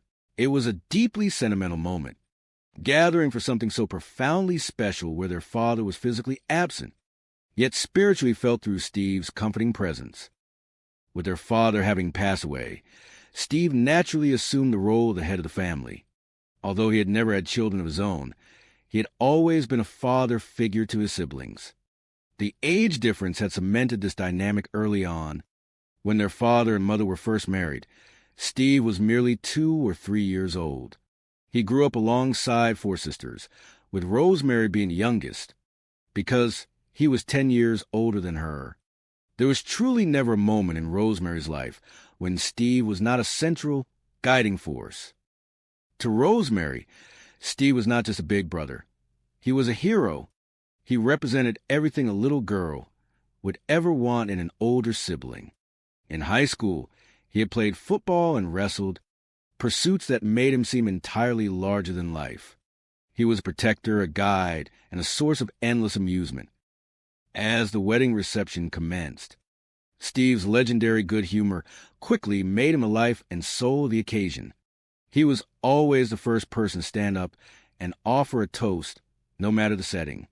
Grabbing the microphone, his voice boomed across the banquet hall. "Hello, hello, hello," he began, a catchphrase that instantly brought smiles to the faces of everyone who knew him. He never relied on notes. His speeches were always ad-libbed, flowing straight from his expansive heart. He often used humor as a gentle shield, a way to navigate away from the overwhelming, emotional weight of the day. He turned to the groom, his eyes twinkling. "William, thank you so much. I am not going to look at you right now. Thank you so much for making my sister so happy." Despite his jokes, Steve was never one to truly hide his deeper emotions. His voice softened as he addressed the room. "My dad told me, before he passed, to take care of my sister, to honor you. He loved you very much." Pausing, he took a deep breath. "I have to get serious here. All right, I am cool. You guys are great companions. You are great partners. And my sister, I have never seen her happier." Following the heartfelt speeches, Steve stepped up for the traditional father and daughter dance. As they took the floor and prepared to move, a profound surprise awaited them. Before the music officially began, a recording of their dearly departed father echoed through the room. The familiar voice filled the air, recounting how the best moment of his day used to be when a little Rosemary would climb onto his knee and say that she loved him. He expressed how much he missed those days, affirming his endless love for her. It was a powerful, beautiful moment that solidified Steve's incredible capacity for love and duty. That day, he was a father figure, the best man, the entertainment, and the steady anchor that kept everyone calm and laughing. He was a natural at spreading joy. Chapter 2, A Life Well Lived. To understand the magnitude of Steve's spirit, one had to look at his remarkable journey. After high school, Steve graduated from college with a degree in finance. He did not simply rest on his laurels. He quickly matured into a remarkably shrewd and insightful businessman. Alongside a partner, Steve founded a company called Physical Therapy Resources. Through hard work, dedication, and a brilliant business acumen, that small venture eventually blossomed into a massive national corporation, boasting physical therapy centers situated all over the country. His success was monumental, eventually leading him to sell his interest in the thriving business. From that point onward, he was effectively retired. His lifelong goal had been to retire at the age of 40. He missed that ambitious mark by merely 1 year, officially retiring when he was 41. However, selling his business did not mean Steve intended to sit idle. Financial freedom simply freed him up to do exactly what he truly wanted to do in life, to give back to the world. He became a passionate mentor to a large group of young men, helping them navigate the complex waters of starting their own businesses or guiding them to discover what direction they wanted their lives to take. Steve was extraordinarily generous, not only with his financial resources, but more importantly, with his time. He always made time for his family. Home videos often captured him gently teasing relatives, his booming laugh filling the background. During one such gathering, Rosemary filmed him joking with their uncle. Someone off camera noted how different Steve was from their father, who had been a much more serious man. Steve's ability to find the light, funny side of life was a gift he shared freely with everyone around him. Yet, despite his massive professional success, his wealth, and his incredibly close network of family and friends, Steve's own romantic life had been somewhat rocky. He possessed a heart full of love and was actively searching for a partner who was as focused, determined, loving, and caring as he was. His family knew that finding someone to match his gigantic personality and expansive heart was a very tall order to fill. Now 52. His loved one's figured it would take a truly special person to finally sweep him off his feet. He was searching for someone he could connect with on every level, emotionally, intellectually, and spiritually. Chapter 3. The Missing Piece. 3 years after his sister's beautiful wedding, Steve decided it was time for a change of scenery. In late 2009, he made the decision to leave his home state of Florida, seeking a different pace of life in the lush landscapes of North Carolina. Steve possessed a deep love for physical activity and nature. He adored walking and engaging in anything that allowed him to be outdoors, breathing in the fresh air. The move from South Florida to North Carolina provided him with boundless opportunities to immerse himself in nature. Within just a few months of settling into his new environment, Steve joyfully announced to his family that he had finally met someone special. The change in him was immediate and noticeable. He seemed to carry a bright, warm glow that he had been missing for quite some time, and his excitement was palpable. Her name was Lana Walsh. She was a nurse who had grown up in Oklahoma, and she was 12 years his junior. When the family first met her, she struck them as being exceedingly sweet. She was very quiet, which stood out immediately because Steve was the exact opposite. His personality was gigantic, filling every corner of a room, while she presented herself more like a delicate wallflower. Despite their contrasting dispositions, Steve was absolutely certain that she was the one he had been waiting for. The couple was deeply affectionate with one another, frequently seen walking arm in arm. Steve was always wrapping her in warm hugs, squeezing her hands, and planting gentle kisses on her cheek. His family, seeing how happy he was, naturally embraced a woman he loved. It was not long before Steve asked Lana to move in with him. He utilized his natural charm and convincing nature to persuade her to join him in Charlotte.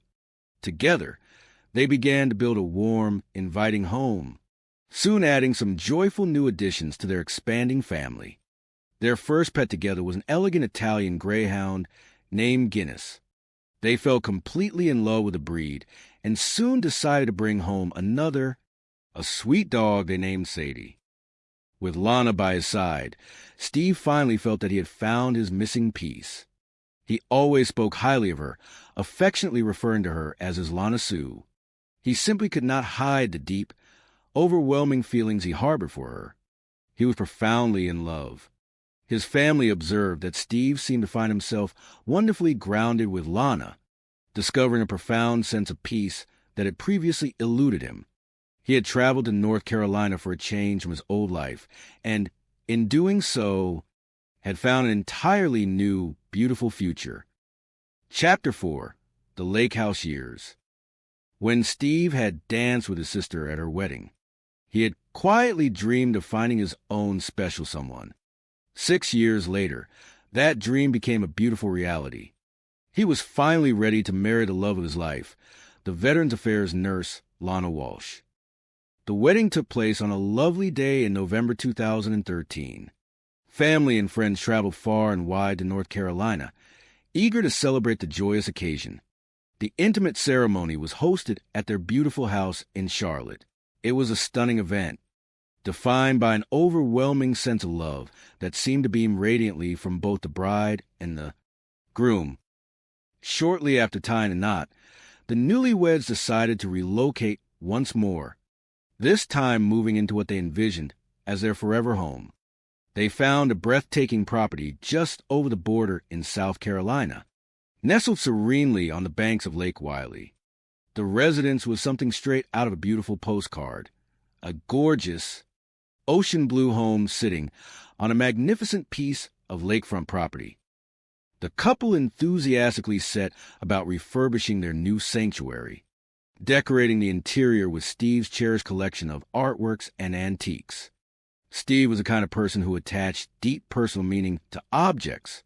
He was immensely proud of his possessions, each one unique and holding a special story. This beautiful new location allowed the couple to fully indulge in their shared love of nature.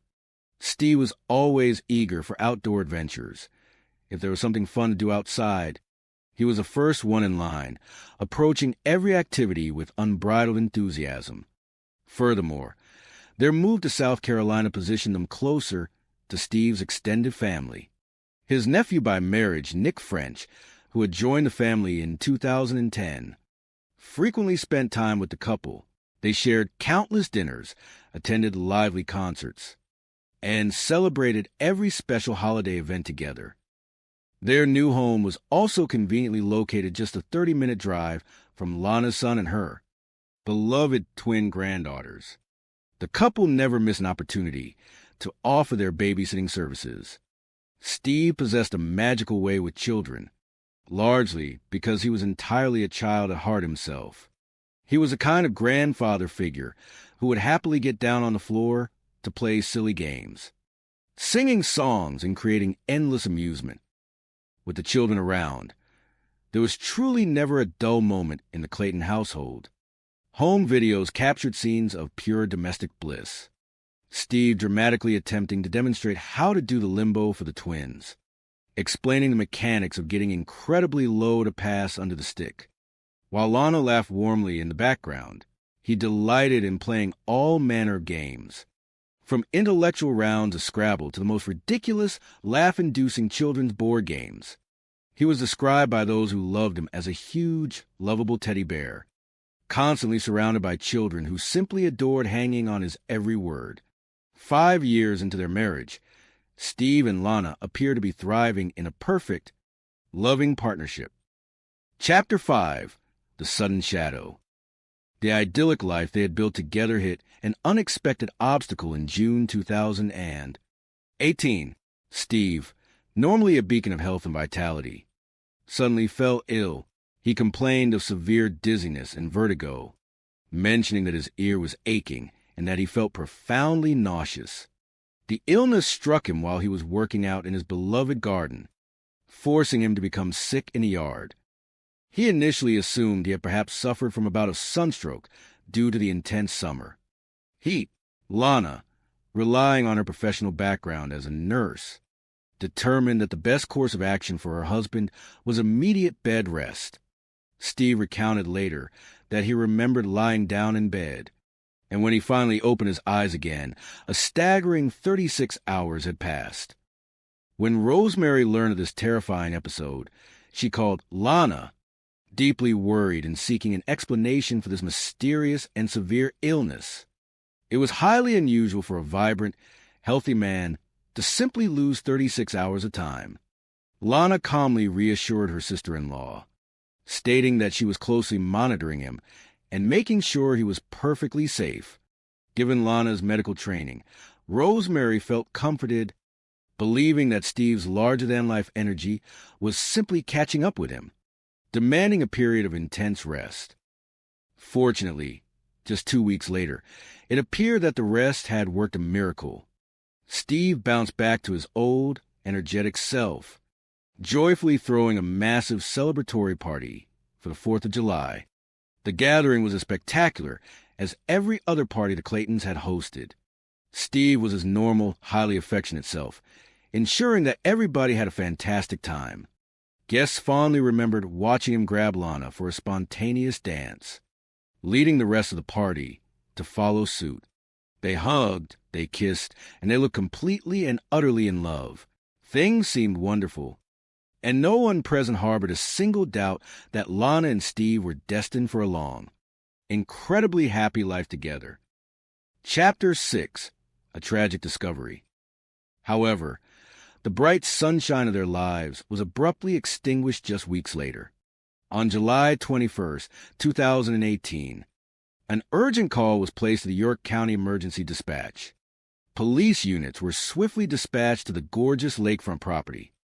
When the responding officer, Sergeant Day, walked through the front door, the scene was one of profound tragedy. There, at the bottom of the grand wooden staircase, lay Steve Clayton. The vibrant, booming voice that had filled so many rooms was silenced forever. The officers moved with quiet respect, keeping their voices in hushed whispers. Just around the corner, Lana Clayton sat, visibly distraught and crying over the sudden loss of her husband. The officers approached her with deep empathy, not wanting to say anything that might cause her further distress during such a horrific moment. Sergeant Day gently introduced himself, explaining that he would remain there to support her until the coroner arrived to transport her. Husband, Lana, speaking through her grief, explained the events leading up to the tragedy. She recounted that Steve had once again been suffering from severe dizziness for the past 2 days, a terrible recurrence of the vertigo that had plagued him weeks prior.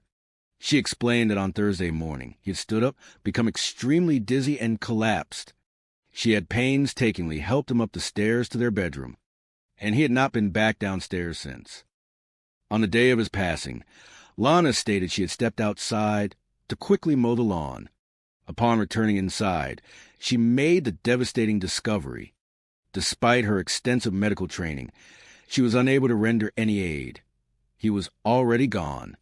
In a state of sheer panic, she had run outside, frantically waving down a passing motorcyclist to call for emergency assistance. The news sent immediate shockwaves through the family. Nick French, Steve's nephew and a police officer himself, was on duty when he received the agonizing phone call from his mother. Disbelief washed over him. The immediate thought racing through his mind was a desperate search for answers. How and why? When Rosemary received the call 700 miles away, she was utterly paralyzed by the impossibility of the news. How could her hero, her invincible big brother, truly be gone? Nick and his family rushed to the house to surround Lana with love and support. They felt immense sorrow for the widow, knowing how deeply she loved Steve, and they could not fathom the immense pain of discovering a spouse in such a manner. Lana tearfully theorized that Steve's severe vertigo must have caused him to suffer a terrible fall down the grand staircase. Sergeant Day, following standard protocol, carefully inspected the scene. The tragic event appeared, by all initial observations, to be a natural death resulting from a medical episode. He walked up the labyrinthine staircase to the master bedroom, checking for any signs of a struggle or foul play. The house was peaceful. In the master bedroom, the bed sheets were rumpled, but there was absolutely nothing to suggest any kind of violent altercation. When the coroner arrived, the initial assessment aligned with a tragic medical emergency. There were no contusions or bruises to suggest Steve had tumbled down the stairs. Instead, it appeared he had managed to walk to the bottom of the staircase before tragically collapsing. The coroner noted a specific blue coloration across the top of his chest, pointing toward the likelihood of a massive, fatal heart attack. Sergeant Day gently relayed this information to Lana, offering a comforting perspective, suggesting that this was simply the day God had chosen to call Steve home. As the evening progressed, Nick and the family took it upon themselves to help clean the house, wanting to ensure the space was comfortable for the exhausted and grieving widow. However, while attending to the master bedroom, they encountered a heartbreaking reality of Steve's final days. The bed was heavily soiled, a silent and deeply saddening testament to just how weak and incapacitated Steve had been during his illness. The family carefully removed the heavy, damaged mattress, their hearts breaking at the thought of the proud, immaculate man suffering such physical indignity in his final hours. When Rosemary spoke with Lana later that evening, Seeking comfort and understanding, she gently asked why Lana had not reached out for help when Steve became so ill. Lana explained that she believed he was actually starting to feel much better. She also mentioned that Steve had misplaced his beloved cell phone several days earlier and had been sleeping far too heavily to look for it. This small detail felt confusing to Rosemary, as her brother was a man who was meticulously attached to his phone, bringing it everywhere he went. Chapter 7. The Pursuit of Truth. In the days following the sudden passing, the family's grief began to mingle with confusion regarding the administrative details of Steve's estate. Steve, an incredibly meticulous former accountant, had always stressed the vital importance of having one's affairs in perfect order. He and Rosemary had engaged in several profound conversations regarding his final wishes, specifically his deep desire to be laid to rest in a beautiful cemetery located in Fort Lauderdale. Therefore, it came as a profound shock to Rosemary when Lana gently informed her that Steve did not have a will. Furthermore, Lana had already made swift arrangements for Steve to be cremated, planning a memorial service at their beautiful lakefront home. On August 4th, 2018, family and friends gathered to celebrate the remarkable life of Steve Clayton. It was a highly emotional day. The guests sought to focus on the joy and immense laughter Steve had brought into the world, acknowledging that it was perfectly acceptable to celebrate a life wonderfully lived while simultaneously feeling the deep sting of sorrow. During this gathering, the family noticed that Lana, in her process of grieving, had already begun the monumental task of clearing out Steve's personal belongings, donating his clothing and items to the Veterans Affairs charity. The sight of empty hangers in his closet struck the family with a profound sense of finality.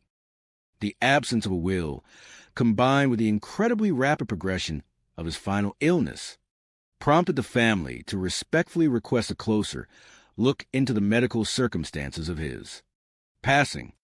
They contacted the medical examiner's office and gently requested that a full toxicology report be conducted, seeking total clarity and peace of mind regarding the exact medical cause of the suspected heart attack. The authorities, including Detective Motes of the York County Sheriff's Office, agreed that thoroughness was the best approach. The initial autopsy report confirmed signs of heart disease, seemingly validating the initial theory of natural causes. However, the final puzzle piece rested with the highly detailed toxicology report, a process that required several weeks of patient waiting. When the comprehensive scientific results finally arrived, the medical community and the investigative team were presented with a highly unusual and deeply educational medical finding. The thorough analysis of Steve's blood revealed the presence of several sedative substances, but the most astonishing discovery was a massive concentration of a chemical compound known as tetrahydrozoline. Tetrahydrozoline is the active ingredient commonly found in over-the-counter eye drop medications used to treat redness. While perfectly safe and highly effective when applied topically to the eye in tiny drops, the medical experts explain that the compound is absolutely never meant to be ingested internally. The science behind the chemical dictates that if swallowed in small doses, it acts as a severe gastrointestinal irritant, causing profound nausea and extreme dizziness. However, if ingested in large quantities, it acts as a powerful neurotoxin. It systematically depresses the central nervous system and severely limits the vital blood supply to major organs, ultimately inducing a catastrophic cardiovascular event, a heart attack. The toxicologist report illuminated a tragic and startling reality. The incredibly high, lethal levels of this colorless, odorless, and tasteless chemical in Steve's system were the direct and undeniable cause of his sudden passing. This purely scientific discovery fundamentally shifted the understanding of his final days.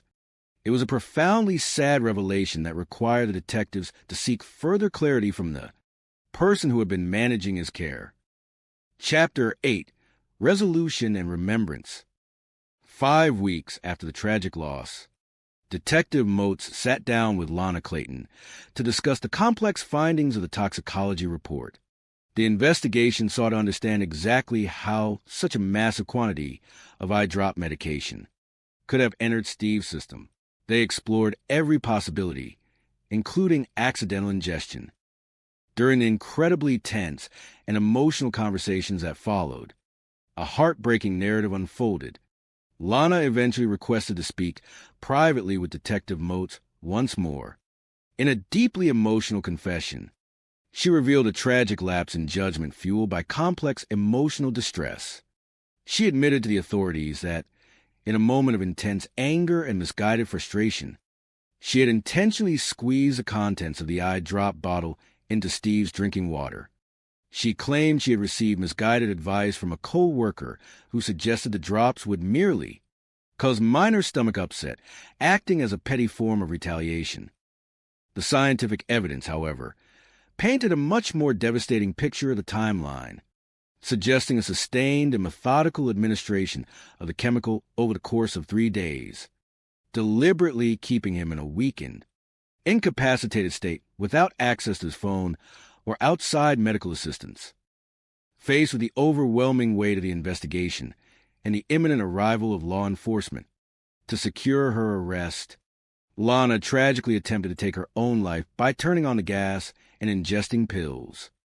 She was quickly found, rushed to the hospital, and successfully treated before being formally taken into custody. The legal proceedings that followed sought to find a measure of justice for the beloved patriarch. On January 16, 2020, Lana accepted a plea agreement. She stood before the court and officially admitted her guilt to the serious charges of voluntary manslaughter and tampering with a food or drug product, while she maintained that she never truly intended to cause his death.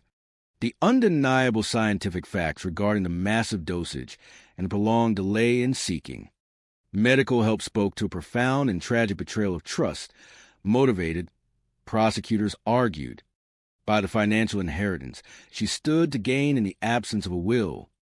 The judge, recognizing the gravity of the betrayal by a trained medical professional, sentenced 53-year-old Lana Clayton to 25 years in prison. It was a solemn conclusion to a deeply troubling chapter. Yet, for the family and friends of Steve Clayton, the focus eventually shifted back to the light. The darkness of his final days could never permanently eclipse the magnificent, generous, and joyful life he had lived for 52 beautiful years.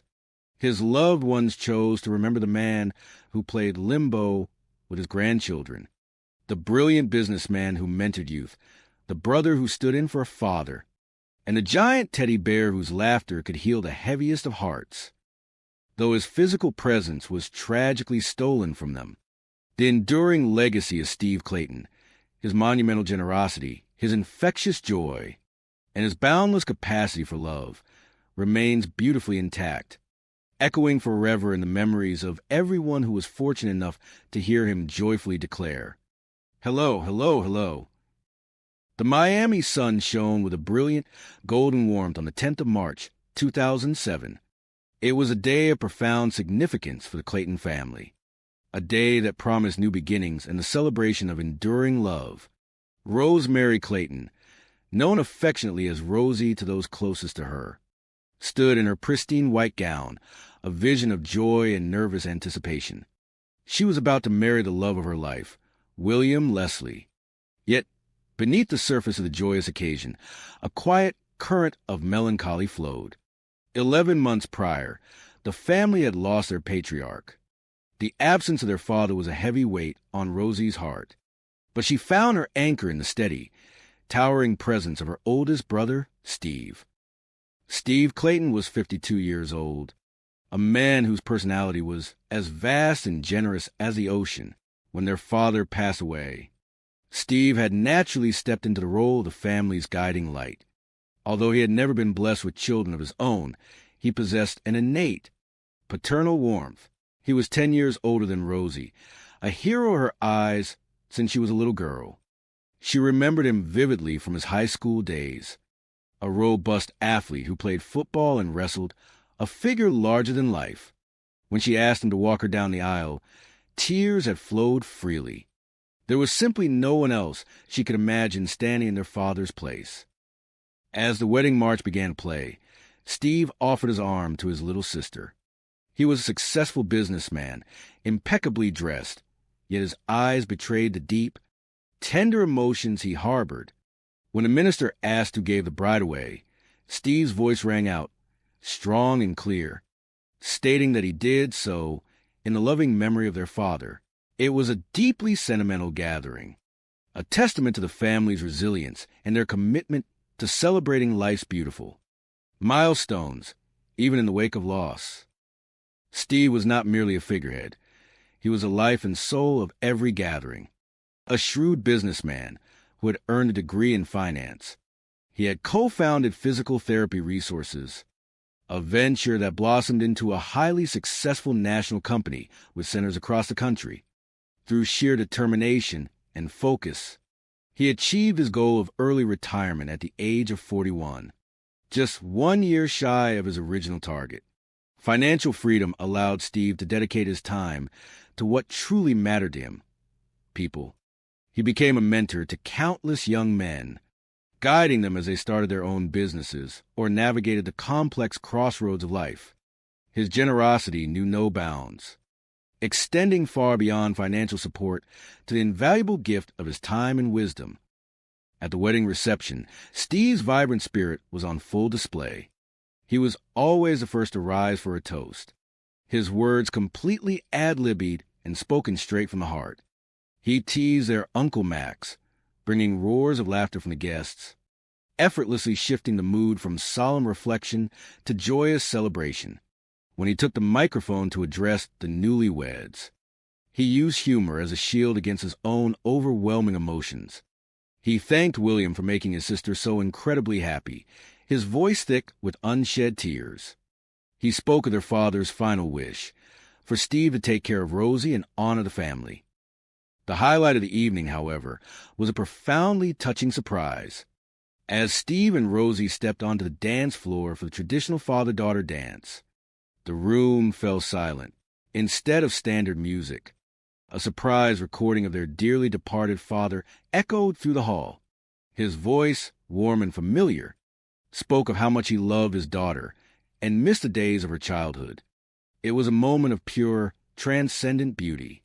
Steve held his sister close, providing the comfort and strength she needed. He was her rock, her entertainer, the one who kept everyone calm and laughing. He was a natural at bringing light into the lives of others. Chapter 2, A Wallflower and a Giant. Despite his remarkable success and the deep network of family and friends that surrounded him, Steve's personal romantic life had often resembled a rocky shore. He was a man of intense focus and determination, and he sought a partner who mirrored his depth of character, his loving nature, and his boundless capacity for care. It was a tall order to fill. His family, observing his endless generosity, hoped that a very special person would eventually sweep him off his feet.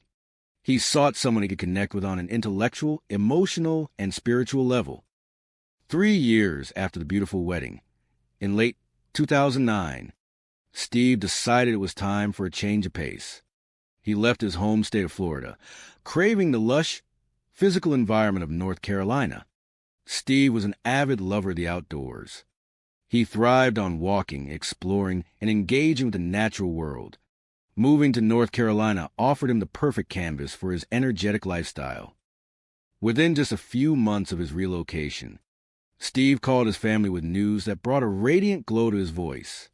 He had met someone special. Her name was Lana Walsh. Lana, a nurse who had grown up in Oklahoma, was 12 years his junior. To Steve's family, she appeared entirely different from the boisterous, larger-than-life man they knew. She was remarkably quiet, sweet, and unassuming, almost like a wallflower in the presence of Steve's gigantic, booming personality. Yet it was precisely this contrast that seemed to anchor him. Their affection for one another was palpable. They were constantly arm in arm, with Steve always ready to wrap her in a warm hug or plant a tender kiss on her cheek. Seeing her brother so blissfully happy, Rosie and the rest of the family eagerly embraced Lana. It was not long before Steve's persuasive charm convinced Lana to move in with him in Charlotte. They began building a life together, adding to their joy with the adoption of 2 Italian greyhounds, Guinness and Sadie. With Lana, Steve felt he had discovered his missing piece. He affectionately referred to her as his Lana Sue.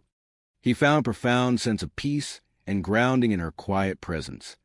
The man who had once danced at his sister's wedding, dreaming of his own special someone, had finally found his match. He had traveled north for a change of scenery and, in doing so, had discovered a whole new future. Chapter 3. The House on the Lake. The air was crisp and the atmosphere filled with pure joy in November 2013. Friends and family traveled from across the country to gather at Steve and Lana's home in Charlotte for their wedding day. It was a truly lovely event, radiating with the unmistakable beam of true love. The couple stood before their loved ones, exchanging vows that promised a lifetime of partnership and mutual support. Following the wedding, the newlyweds embarked on a quest to find their forever home. Their search led them just over the border into South Carolina, to the tranquil banks of Lake Wylie. The property they chose was akin to a picturesque postcard. A gorgeous, ocean blue home set elegantly on a pristine piece of lakefront property, surrounded by the majestic beauty of nature. Steve and Lana poured their hearts into refurbishing the house. Steve, a man who deeply valued personal history, decorated the expansive rooms with his cherished collection of artworks and antiques. Every object told a story, and he took immense pride in his unique possessions. The new location perfectly suited their outdoorsy spirits. Whenever there was an opportunity for a fun, outdoor activity, Steve was the first to dive in with unbridled enthusiasm.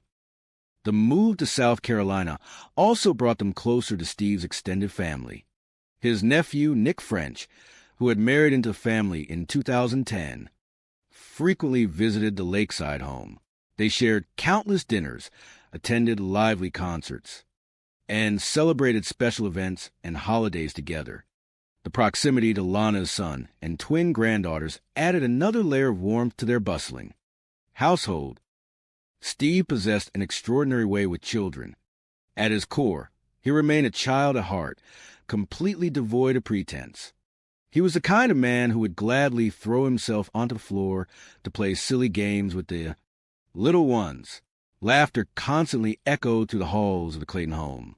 Whether he was humorously attempting to demonstrate the limbo to the bemused twin girls, or eagerly spinning the wheel of a messy children's board game, Steve was fully present in every moment. He was a gentle giant, a massive teddy bear whom the children adored. Lana, too, was always ready to join in the fun, creating a harmonious and joyous domestic life. 5 glorious years into their marriage, Steve and Lana appear to be thriving, surrounded by love, family, and the serene beauty of their lakefront sanctuary. Chapter 4. A Sudden Shadow. The summer of 2018 brought an unexpected turn of events. In June, Steve, usually a beacon of health and vitality, suddenly fell ill. He complained of severe dizziness and vertigo, ailments that left him feeling nauseous and disoriented. While working in his beloved garden, he became physically sick. Assuming he might have suffered from sunstroke, he sought the comfort of his bed. Lana, drawing upon her professional background as a nurse, insisted that bed rest was the best remedy. The episode was highly unusual for a man of Steve's vigor. He reportedly slept for an astonishing 36 hours. Worried by this news, Rosie contacted Lana from 700 miles away. Lana reassured her sister-in-law that she was carefully monitoring Steve's condition and that he was slowly recovering. Comforted by the knowledge that a trained medical professional was by his side, the family hoped it was merely a passing bout of exhaustion catching up with Steve's energetic lifestyle. Indeed, 2 weeks later, Steve seemed to have completely bounced back. He threw a spectacular party for 4th of July, welcoming friends and family with his signature warmth and affectionate spirit. The music played, the barbecue sizzled, and Steve danced joyously with Lana on the patio. They looked completely in love, their bond seemingly unbreakable. The family left the gathering with absolute certainty that Steve and Lana were destined for a long, blissfully happy future together. Tragically, this vibrant image would be their final joyful memory of Steve. On the 21st of July, 2018, an urgent call was placed to the York County 911 dispatch. When police units, led by Sergeant Day, arrived at the Grand Lakefront home, they were met with a heartbreaking scene. Steve lay motionless at the bottom of the grand staircase. He had passed away. Lana was nearby, visibly distraught, leading the officers to speak in hushed, gentle tones to avoid adding to her apparent distress. Sergeant Day gently approached Lana to understand the sequence of events. She explained that Steve had been suffering from a resurgence of vertigo over the past 2 days. She claimed he had become extremely dizzy, collapsed upstairs, and had been unable to navigate the house since. On the morning of the tragedy, she stated she had gone outside to quickly mow the lawn, only to return and find him at the foot of the stairs. Despite her nursing background, she expressed deep regret that she could not revive him, prompting her to run outside and flag down a passing motorcyclist to call for help. The news shattered the family. Nephew Nick French, a dedicated police officer himself, received the devastating phone call from his mother while on duty. Disbelief washed over him. He rushed to the house, his mind racing with unanswerable questions. When Rosie received the news miles away, her world stopped. The thought of her vibrant, indestructible brother being gone was incomprehensible. Chapter 5. The Search for Clarity. In the immediate aftermath, the focus was on supporting a grieving widow. Nick and his family rallied around Lana, understanding the profound trauma of discovering a loved one in such a manner. The initial assessment by the local coroner suggested a natural passing, pointing towards a sudden heart complication, potentially exacerbated by the stress of his recent vertigo and a tragic fall. However, as the family began to help organize the home and prepare for the difficult days ahead, subtle inconsistencies began to emerge. The narrative of a simple, natural passing felt misaligned with the reality they observed. The upstairs bedroom, where Steve had supposedly been resting, revealed details that troubled the family. Furthermore, Steve's mobile phone, an item he was famously inseparable from, was nowhere to be found. Lana mentioned he had misplaced it a week prior, a detail that struck Rosie as highly uncharacteristic of her meticulously organized brother. The most perplexing revelation came when discussing Steve's final wishes. Steve, an accountant and brilliant businessman, had always been highly organized regarding his finances and estate. He had spoken extensively with Rosie and close friends about his specific desires for his eventual rest in a beautiful cemetery in Fort Lauderdale. Yet, when asked about his will, Lana stated that none existed and that she had already arranged for his immediate cremation and a memorial service at their home. The memorial service took place on the 4th of August. It was a highly emotional gathering, a celebration of a life incredibly well lived, yet veiled in deep sorrow. The attendees shared stories of Steve's mentorship, his loud laughter, and his boundless generosity. However, the family's unease deepened when they discovered that many of Steve's personal belongings, including his clothing, cherished watches, and jewelry, had already been removed from the home. Driven by a profound need to protect Steve's legacy and uncover the absolute truth, the family collectively decided to request a comprehensive medical examination. They respectfully petitioned the medical examiner's office to conduct a full autopsy and toxicology screening. Their intuition, fueled by their deep knowledge of Steve's character and habits, whispered that the initial conclusion was incomplete. Detective Motes of the York County Sheriff's Office was brought in to assist with the inquiry. The initial physical examination still pointed towards heart-related issues, but the definitive answers lay in the microscopic details of the toxicology report. The family waited with bated breath, holding on to their faith in the investigative process. Chapter 6. The Unveiling of Truth. Weeks later, the comprehensive toxicology results returned, bringing a shocking revelation that forever altered the narrative of Steve's passing. The report identified an astonishingly high presence of tetrahydrozoline in his system. This compound, commonly found in over-the-counter eye drops, is entirely colorless, odorless, and tasteless. While harmless when used topically in small amounts, it is highly dangerous if ingested, capable of severely disrupting the central nervous system and critical organ function. The presence of this substance immediately shifted the perspective of the investigation. The local authorities, treating the situation with the utmost seriousness, approached Lana to clarify the anomalies. During a deeply emotional and complex series of interviews, Lana initially recounted struggles within their marriage, painting a picture of private difficulties that contrasted sharply with the joyous public image they maintained. As the diligent detectives continued to piece together the evidence, gently but firmly presenting the undeniable scientific findings, Lana eventually provided a confession. She admitted to introducing the substance into Steve's drinking water. She claimed her actions were born out of a moment of overwhelming frustration and anger, insisting she only intended to cause temporary discomfort, relying on misguided internet research rather than malicious intent to end his life. The legal process that followed was arduous and emotionally taxing for all involved. The tragic truth was that the man who had given so much of his heart to the world had been betrayed.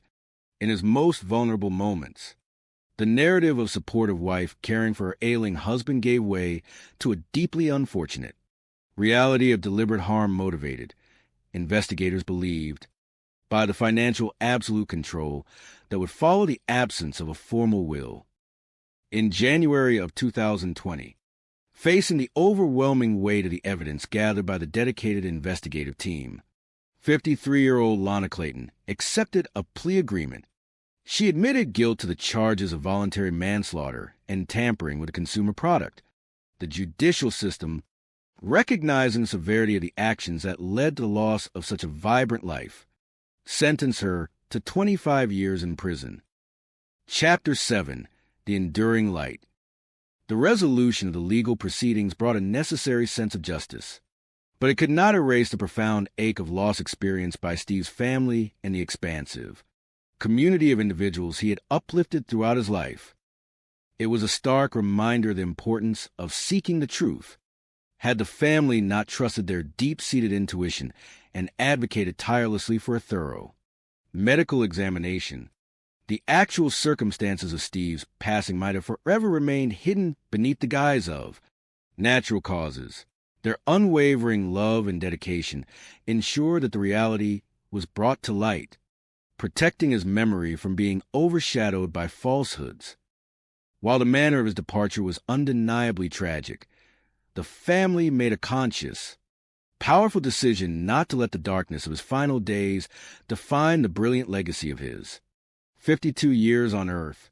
They chose to remember the Steve who danced with his sister, the Steve who mentored young entrepreneurs with boundless patience, the Steve who transformed into a giant, playful teddy bear the moment children entered the room. They remembered the booming, ad-libbed toast that filled rooms with laughter. They cherished the memory of his massive hugs, his unyielding loyalty, and the inspirational way he seized every single day of his early retirement to spread joy and wisdom. He was everything a little girl would want in a big brother. Rosie often reflected on those words. The physical presence of her hero was gone, but the lessons he imparted, the value of hard work, the importance of family, and the profound impact of unconditional generosity remained permanently etched in her heart. The story of Steve Clayton is not ultimately a tale of betrayal, but a powerful testament to a life exquisitely well lived.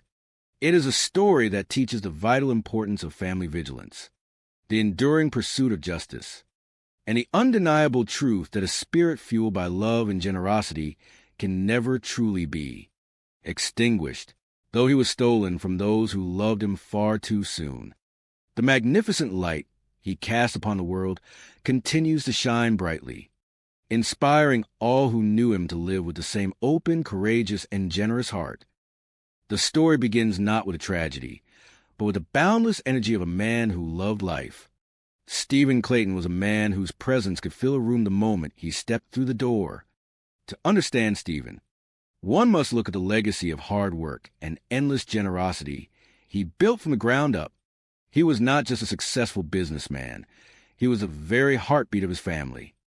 After graduating from college with a degree in finance, Stephen quickly matured into a shrewd and visionary leader. Alongside a trusted partner, he founded a company called Physical Therapy Resources. Through dedication, long hours, and an unwavering commitment to helping others heal, the small venture blossomed into a massive national enterprise. Physical therapy centers bearing his company's standard of excellence open all over the country. Yet, Stephen was never one to hoard his success. His primary goal was always freedom, the freedom to live fully and to elevate those around him. He had set a personal goal to retire at the age of 40. He missed that ambitious mark by merely 1 year, officially stepping down from his chief executive role at the age of 41. Selling his interest in the business freed him to do exactly what his heart dictated. He did not spend his early retirement in idle luxury. Instead, he dedicated his time to mentoring a large group of young men and women. He helped them start their own businesses, guiding them to find the direction they wanted their lives to take. Stephen was exceptionally generous, not only with his financial resources, but more importantly, with his time. His family was the true center of his universe. When Stephen was just 2 or 3 years old, his parents were married, setting the stage for a bustling, loving household. He grew up surrounded by 4 sisters, stepping naturally into the role of protector and guide. When their father passed away, Stephen, as the oldest brother, seamlessly became the head of the family. Even though he had never had children of his own at that point, he was always a profound father figure to his siblings. To his youngest sister, Rosemary, Stephen was nothing short of a hero. He was everything a little girl would want in a big brother. In high school, he had played football and wrestled, making him appear larger than life. There was never a moment in her life when her brother was not there, ready with a booming laugh, a warm embrace, and a word of encouragement. Chapter 2, A Walk Down the Aisle. The depth of their sibling bond was never more apparent than on March 10, 2007. The warm Miami sun shone brightly on what was a monumental day for Rosemary and her family. She was finally marrying the love of her life, William Leslie.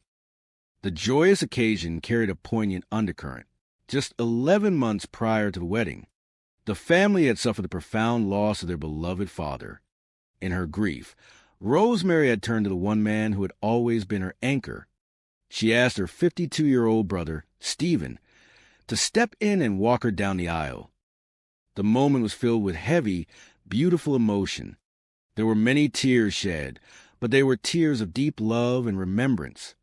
Rosemary could not imagine anybody else standing in the place of her father. When the traditional question was asked, "Who gives this woman to be married to this man?" Stephen answered with a steady, proud voice, "I do, in the memory of our father." Despite the sentimental weight of the day, Stephen's inherent good humor soon took over, making him the life and soul of the celebration. He was always the first person to stand up and give a toast. He did not need notes. His words flowed purely from the heart, entirely ad-libbed. Taking the microphone, his booming voice echoed across the banquet hall. "Hello, hello, hello. This is my way of getting away from the emotional stuff. William, thank you so much. I am not going to look at you, but thank you so much for making my sister so happy." Stephen was never one to hide his true emotions. He paused, looking directly at his little sister. "My dad told me, before he passed, to take care of my sister, to honor you. He loved you very much." He took a breath, letting the sincerity settle over the room. "I have to get serious here. You guys are great companions. You are great partners. And my sister, I have never seen her happier." After the beautiful speeches, Stephen stepped up for the father and daughter dance. As they took to the floor, a powerful surprise unfolded. Before the music started, a secret audio recording of their dearly departed father played over the speakers. The voice, familiar and warm, filled the room. "The best moment of my day was when you were climbing my knee. You would say, 'Daddy, I love you. I miss those days. I really do. Because I love you too.'" Stephen held his sister close as they danced. He had fulfilled so many duties that day. He was a surrogate father, the best man, the main entertainment, and the steady rock that kept everyone calm and laughing. It was a flawless celebration of life and love. Chapter 3. The Search for Connection. Despite his immense professional success and his tight-knit network of family and friends, Stephen's own romantic life had faced challenges. He was a man with high standards for the heart. He looked for a partner who was as focused, determined, loving, and caring as he was. His family knew that at 52 years old, it would take a truly remarkable person to sweep him off his feet. He was searching for someone he could connect with on every level, emotionally, intellectually, and spiritually. In late 2009, Stephen decided it was time for a change of pace. He packed up his life in the sunny state of Florida and moved north to North Carolina. Stephen loved being physically active. He adored walking, hiking, and anything to do with the great outdoors. Moving to a place with distinct seasons and beautiful landscapes gave him the perfect opportunity to indulge in nature. It was during this period of personal renewal that his life took a surprising turn. Within just a few months of his relocation, Stephen enthusiastically announced to his family that he had met someone special. When he spoke of her, he carried a bright glow that had been missing from his life for quite a while. Her name was Lana Walsh. She was a nurse who had grown up in Oklahoma, 12 years his junior. When the family first met her, she struck them as being incredibly quiet and sweet. This quiet nature stood out starkly against Stephen's gigantic, boisterous personality. Where he was a roaring fire, she appeared to be a gentle wallflower. Despite their obvious differences, Stephen was absolutely certain she was the one. Their affection for one another was obvious. They were constantly arm in arm. Stephen was always hugging her, holding her close, and kissing her cheek. Rosemary felt a deep happiness for her brother. She decided instantly that anyone her brother loved so fiercely was someone she would gladly embrace into the family fold. After getting to know each other deeply, Stephen used his natural charm and convincing nature to persuade Lana to move to Charlotte to be with him. They soon added to their growing happiness by bringing 2 dogs into their home. The first was an Italian greyhound named Guinness. They fell completely in love with the breed and soon brought home a second named Sadie. With Lana by his side, Stephen finally felt grounded. He lovingly referred to her as his Lana Sue. He could not hide the deep love and peace he felt. The man who had come to North Carolina seeking a change had found a whole new future. Chapter 4. The House by the Lake. In November 2013, 6 years after dancing at his sister's wedding, Stephen married his beloved nurse. It was a lovely, bright autumn day. Friends and family traveled from all over the country to gather at the couple's home in Charlotte. It was a beautiful, intimate event. The pure love between the two was beaming for everyone to see. Shortly after their wedding, the couple made a decision to build their forever home. They relocated just over the border into South Carolina, settling on the serene banks of Lake Wylie. The property was nothing short of breathtaking. It looked like an image pulled directly from a postcard. A gorgeous ocean blue house sat majestically on a pristine piece of lakefront land. They spent their days happily refurbishing and decorating the massive home. Stephen had a deep appreciation for history and art. He meticulously decorated the rooms with his expansive collection of unique artworks and antiques. He was a man who felt a personal connection to objects of beauty, taking immense pride in curating a home that felt both grand and welcoming. The new location was perfect for their outdoor lifestyle. If there was a fun, nature-based activity to do, Stephen was the first one in line, completely dedicated and enthusiastic. Furthermore, the move to South Carolina placed him within a 30-minute drive of Lana's son and her young twin, granddaughters. It also brought them closer to Stephen's extended family, including his nephew, Nick French. Nick and his wife spent countless weekends with Stephen and Lana. They frequently went out for wonderful dinners, attended lively concerts, and celebrated every major holiday together at the lake house. The house truly came alive when the grandchildren visited. Stephen possessed a magical way with children. Because he was always a child at heart, he never hesitated to get down on the floor to play games. Whether it was a silly game of Pop Goes the Weasel, a strategic round of Scrabble, or an improvised dance, Stephen was always the center of the fun. In one cherished home video, Lana filmed Stephen attempting to teach the twin girls how to limbo. He animatedly explained the rules, showing them how to bend low under the stick, completely unbothered by his own silliness. Another afternoon involved a messy, joyful game involving a spinner and whipped cream, where Stephen happily volunteered to take a face full of cream just to hear the children roar with laughter. He was a giant teddy bear, and the children adored hanging on to him. 5 years into their marriage, life at the Clayton household appeared to be a picture of absolute perfection. They threw a massive, joyous party for 4th of July in 2018. The house was filled with laughter, music, and the smell of good food. Stephen was his normal, affectionate self, grabbing Lana for a spontaneous dance in the middle of the living room while the guests cheered. They looked completely in love, and no one doubted that their future held decades of happiness. Chapter 5. The Sudden Shadow. The warm summer days of July took an unexpected turn. Shortly before the grand holiday party, in late June, Stephen suddenly fell ill. He complained of severe dizziness and vertigo. He told his family that his ear hurt and that he felt incredibly nauseous. While working out in his beloved garden, the world had begun to spin. He assumed he had simply caught a touch of sunstroke. As a registered medical professional, Lana took charge of his care. She advised him that strict bed rest was the only solution, according to her account to the family. Stephen lay down to rest and did not open his eyes again for 36 straight hours. This news deeply worried his sister Rosemary. It was highly unusual for a healthy, vibrant man to lose a day and a half to sleep. She called the lake house to check on her brother. Lana reassured her over the phone that Stephen was fine, that she was watching over him meticulously, and that her nursing background made her the perfect person to nurse him back to health. For a brief period, it seemed Lana was absolutely right. Stephen recovered just in time to host a spectacular 4th of July celebration, dancing and laughing as if the illness had never happened. But the light in the lake house was about to be extinguished.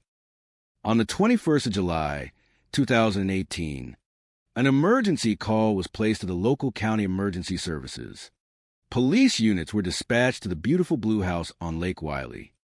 When Sergeant Day walked through the grand front doors, the scene was devastating. Stephen lay motionless at the bottom of the grand wooden staircase. The vibrant, booming voice that filled so many rooms was forever silenced. Lana was found nearby, crying in distress. The responding officers spoke in quiet, respectful voices, trying not to add to her obvious pain. Sergeant Day gently approached her to understand what had happened in those final moments. Lana explained that Stephen had been suffering from intense dizziness for 2 days. She claimed he had stood up that morning, became overwhelmed by vertigo, and collapsed. She told the officers that she had been outside, quickly mowing the lawn, and when she returned indoors, she found him at the bottom of the stairs. She expressed deep sorrow that she had been unable to save him, explaining that she had run outside to flag down a passing motorcyclist to call for help. Chapter 6. A Family in Mourning. The news of Stephen's passing sent shockwaves through the entire family. Nephew Nick, who was on duty as a police officer at the time, received a frantic call from his mother, The words, "Uncle Steve died," felt entirely impossible. Nick rushed to the house as quickly as he could, his mind racing with questions of how and why. Rosemary, who lived 700 miles away, was completely paralyzed by the news. It felt completely unreal that her protector, her hero, was simply gone. Knowing that Lana must be suffering terribly, Nick and his relatives rallied around the grieving widow. They wanted to make the massive house as comfortable as possible for her during such a dark time. As part of standard procedure, Sergeant Day inspected the premises. While there were no obvious signs of physical struggle or a violent break-in, a walk to the massive house revealed some unsettling details. In the master bedroom, the bed linens were heavily rumpled. When Nick and his family went upstairs to help clean, they were confronted with a deeply distressing discovery. The mattress was severely soiled, indicating that Stephen had been confined to that bed, unable to move for an extended period. The condition of the room stood in stark contrast to Stephen's meticulous nature. When Rosemary finally spoke to Lana that evening, she gently asked why no one in the family had been notified that Stephen had fallen ill again. Lana replied that Stephen had been sleeping heavily and had misplaced his mobile phone a week prior. This detail struck a discordant note in Rosemary's heart. Her brother was a modern businessman. His phone was practically an extension of his hand. The unease within the family only grew in the days that followed. When Rosemary gently inquired about Stephen's final wishes and his will, Lana stated plainly that no will existed. This was a profound shock. Stephen was a retired finance executive, a man who planned everything meticulously. He had spoken frequently with his sister about his exact wishes, including his desire to be laid to rest in a beautiful cemetery in Fort Lauderdale. Instead, Lana had immediately arranged for a cremation and planned a memorial service at the house. The memorial was held in early August. It was a highly emotional gathering. Everyone present felt a deep, irreplaceable connection to the man they were honoring. Friends spoke of his kindness, his mentorship, and his unyielding generosity. However, during the gathering, the family noticed something deeply troubling. Lana had already begun removing Stephen's personal belongings. His meticulously tailored clothes were gone from the grand closet. His watches, his jewelry, and most shockingly, his wedding ring were nowhere to be found. Chapter 7. The Uncovering of Truth. The accumulation of inconsistencies compelled the family to seek the truth. They respectfully contacted the medical examiner's office and requested a comprehensive autopsy and a full toxicology report. Initially, the preliminary physical examination suggested that Stephen might have suffered a natural cardiac event. However, the diligent work of the laboratory technicians soon revealed a vastly different story. When the final toxicology report was returned, it shocked the local authorities and devastated the family. Stephen's blood contained traces of several sedatives, but the most alarming discovery was a massive, lethal concentration of tetrahydrozoline. This chemical is the active ingredient commonly found in over-the-counter eye drops. While harmless when used externally in tiny amounts, it acts as a severe neurotoxin when ingested in large quantities, causing intense nausea, dizziness, and eventually catastrophic organ failure. The investigation rapidly shifted from a natural death inquiry to a criminal investigation. Detective Motes of the local sheriff's office took the lead. Upon reviewing evidence from the home, detectives noted a bottle of eye drops resting on a tall dresser in the master bedroom, far out of reach of a man too weak to stand. 5 weeks after the sudden loss, Detective Motes called Lana in for questioning. He gently but firmly pressed her on the timeline of events and the medications found in her husband's system. Initially, Lana painted a picture of a troubled marriage, claiming that behind closed doors, Stephen had a dark, verbally harsh side. She claimed she lived on eggshells. This characterization stood in direct opposition to everything the family, the friends, and the mentored youths knew of Stephen. He was universally known as a gentle soul, completely incapable of malice. As the questioning continued, the weight of the evidence pressed down. Lana finally asked to speak to the detective again. In a tearful admission, she confessed that she had grown deeply angry over petty grievances. She admitted that she had squeezed the liquid from the eye drops into his drinking water. Lana claimed it was an act of misguided revenge to cause him discomfort, not a deliberate attempt to end his life. But the timeline provided by the medical experts told a much longer, sadder story of a man who was systematically kept weak and isolated from the family who would have moved heaven and earth to save him. Early the following morning, before the police could return with an official warrant, a neighbor called emergency services. Lana had attempted to take her own life by turning on the gas and taking pills. She was rescued, treated at the local hospital, and upon her release, was formally arrested. Chapter 8: The Echoes of a Giant. In January 2020, the long legal process reached its conclusion. Lana accepted a formal plea agreement, admitting guilt to charges of voluntary manslaughter and tampering with a food product. The judge sentenced her to 25 years in a state penitentiary.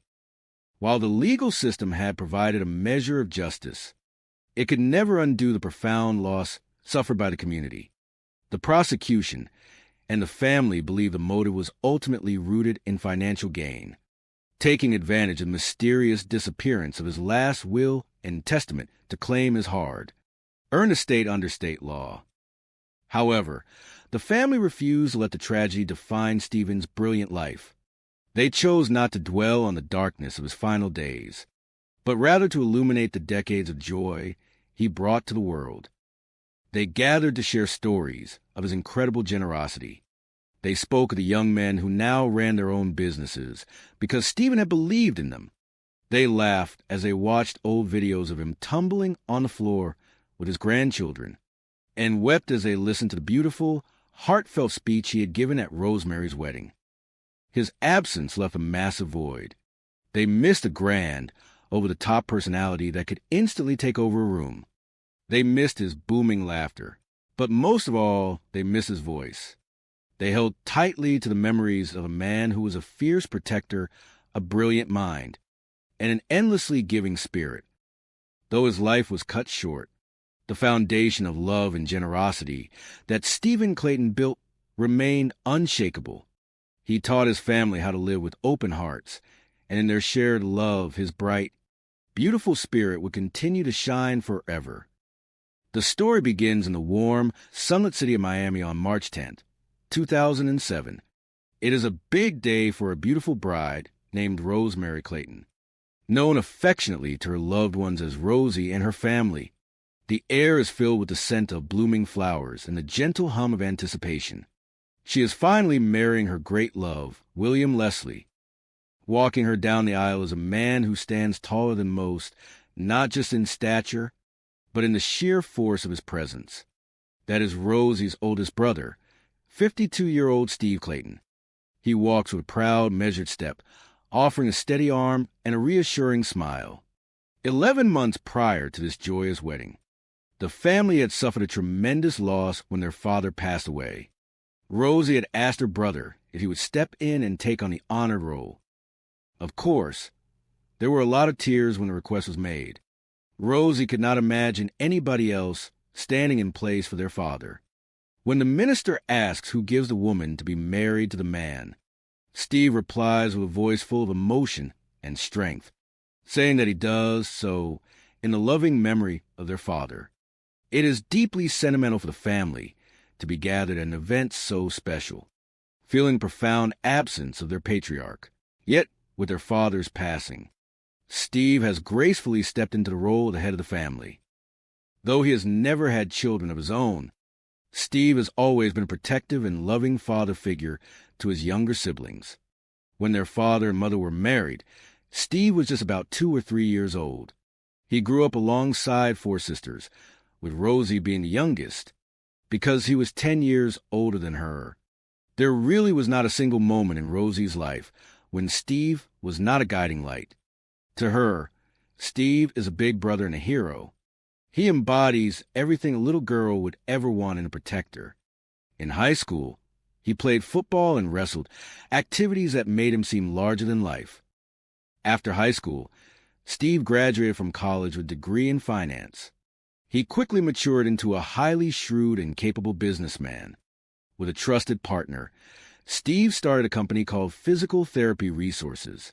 Through hard work, dedication, and an unyielding entrepreneurial spirit, that small venture eventually became a national enterprise, boasting physical therapy centers all over the country. Colleagues met him in hospitals, forming fast and enduring friendships. He was incredibly successful and eventually decided to sell his interest in the thriving business. From that point onward, he was happily retired. His lifelong goal had been to retire at the age of 40. He missed that ambitious target by only one single year, officially retiring when he was 41. Selling his business freed up Steve to do whatever his heart desired, and what he desired most was to give back to the world. Steve became a dedicated mentor to a large group of young men.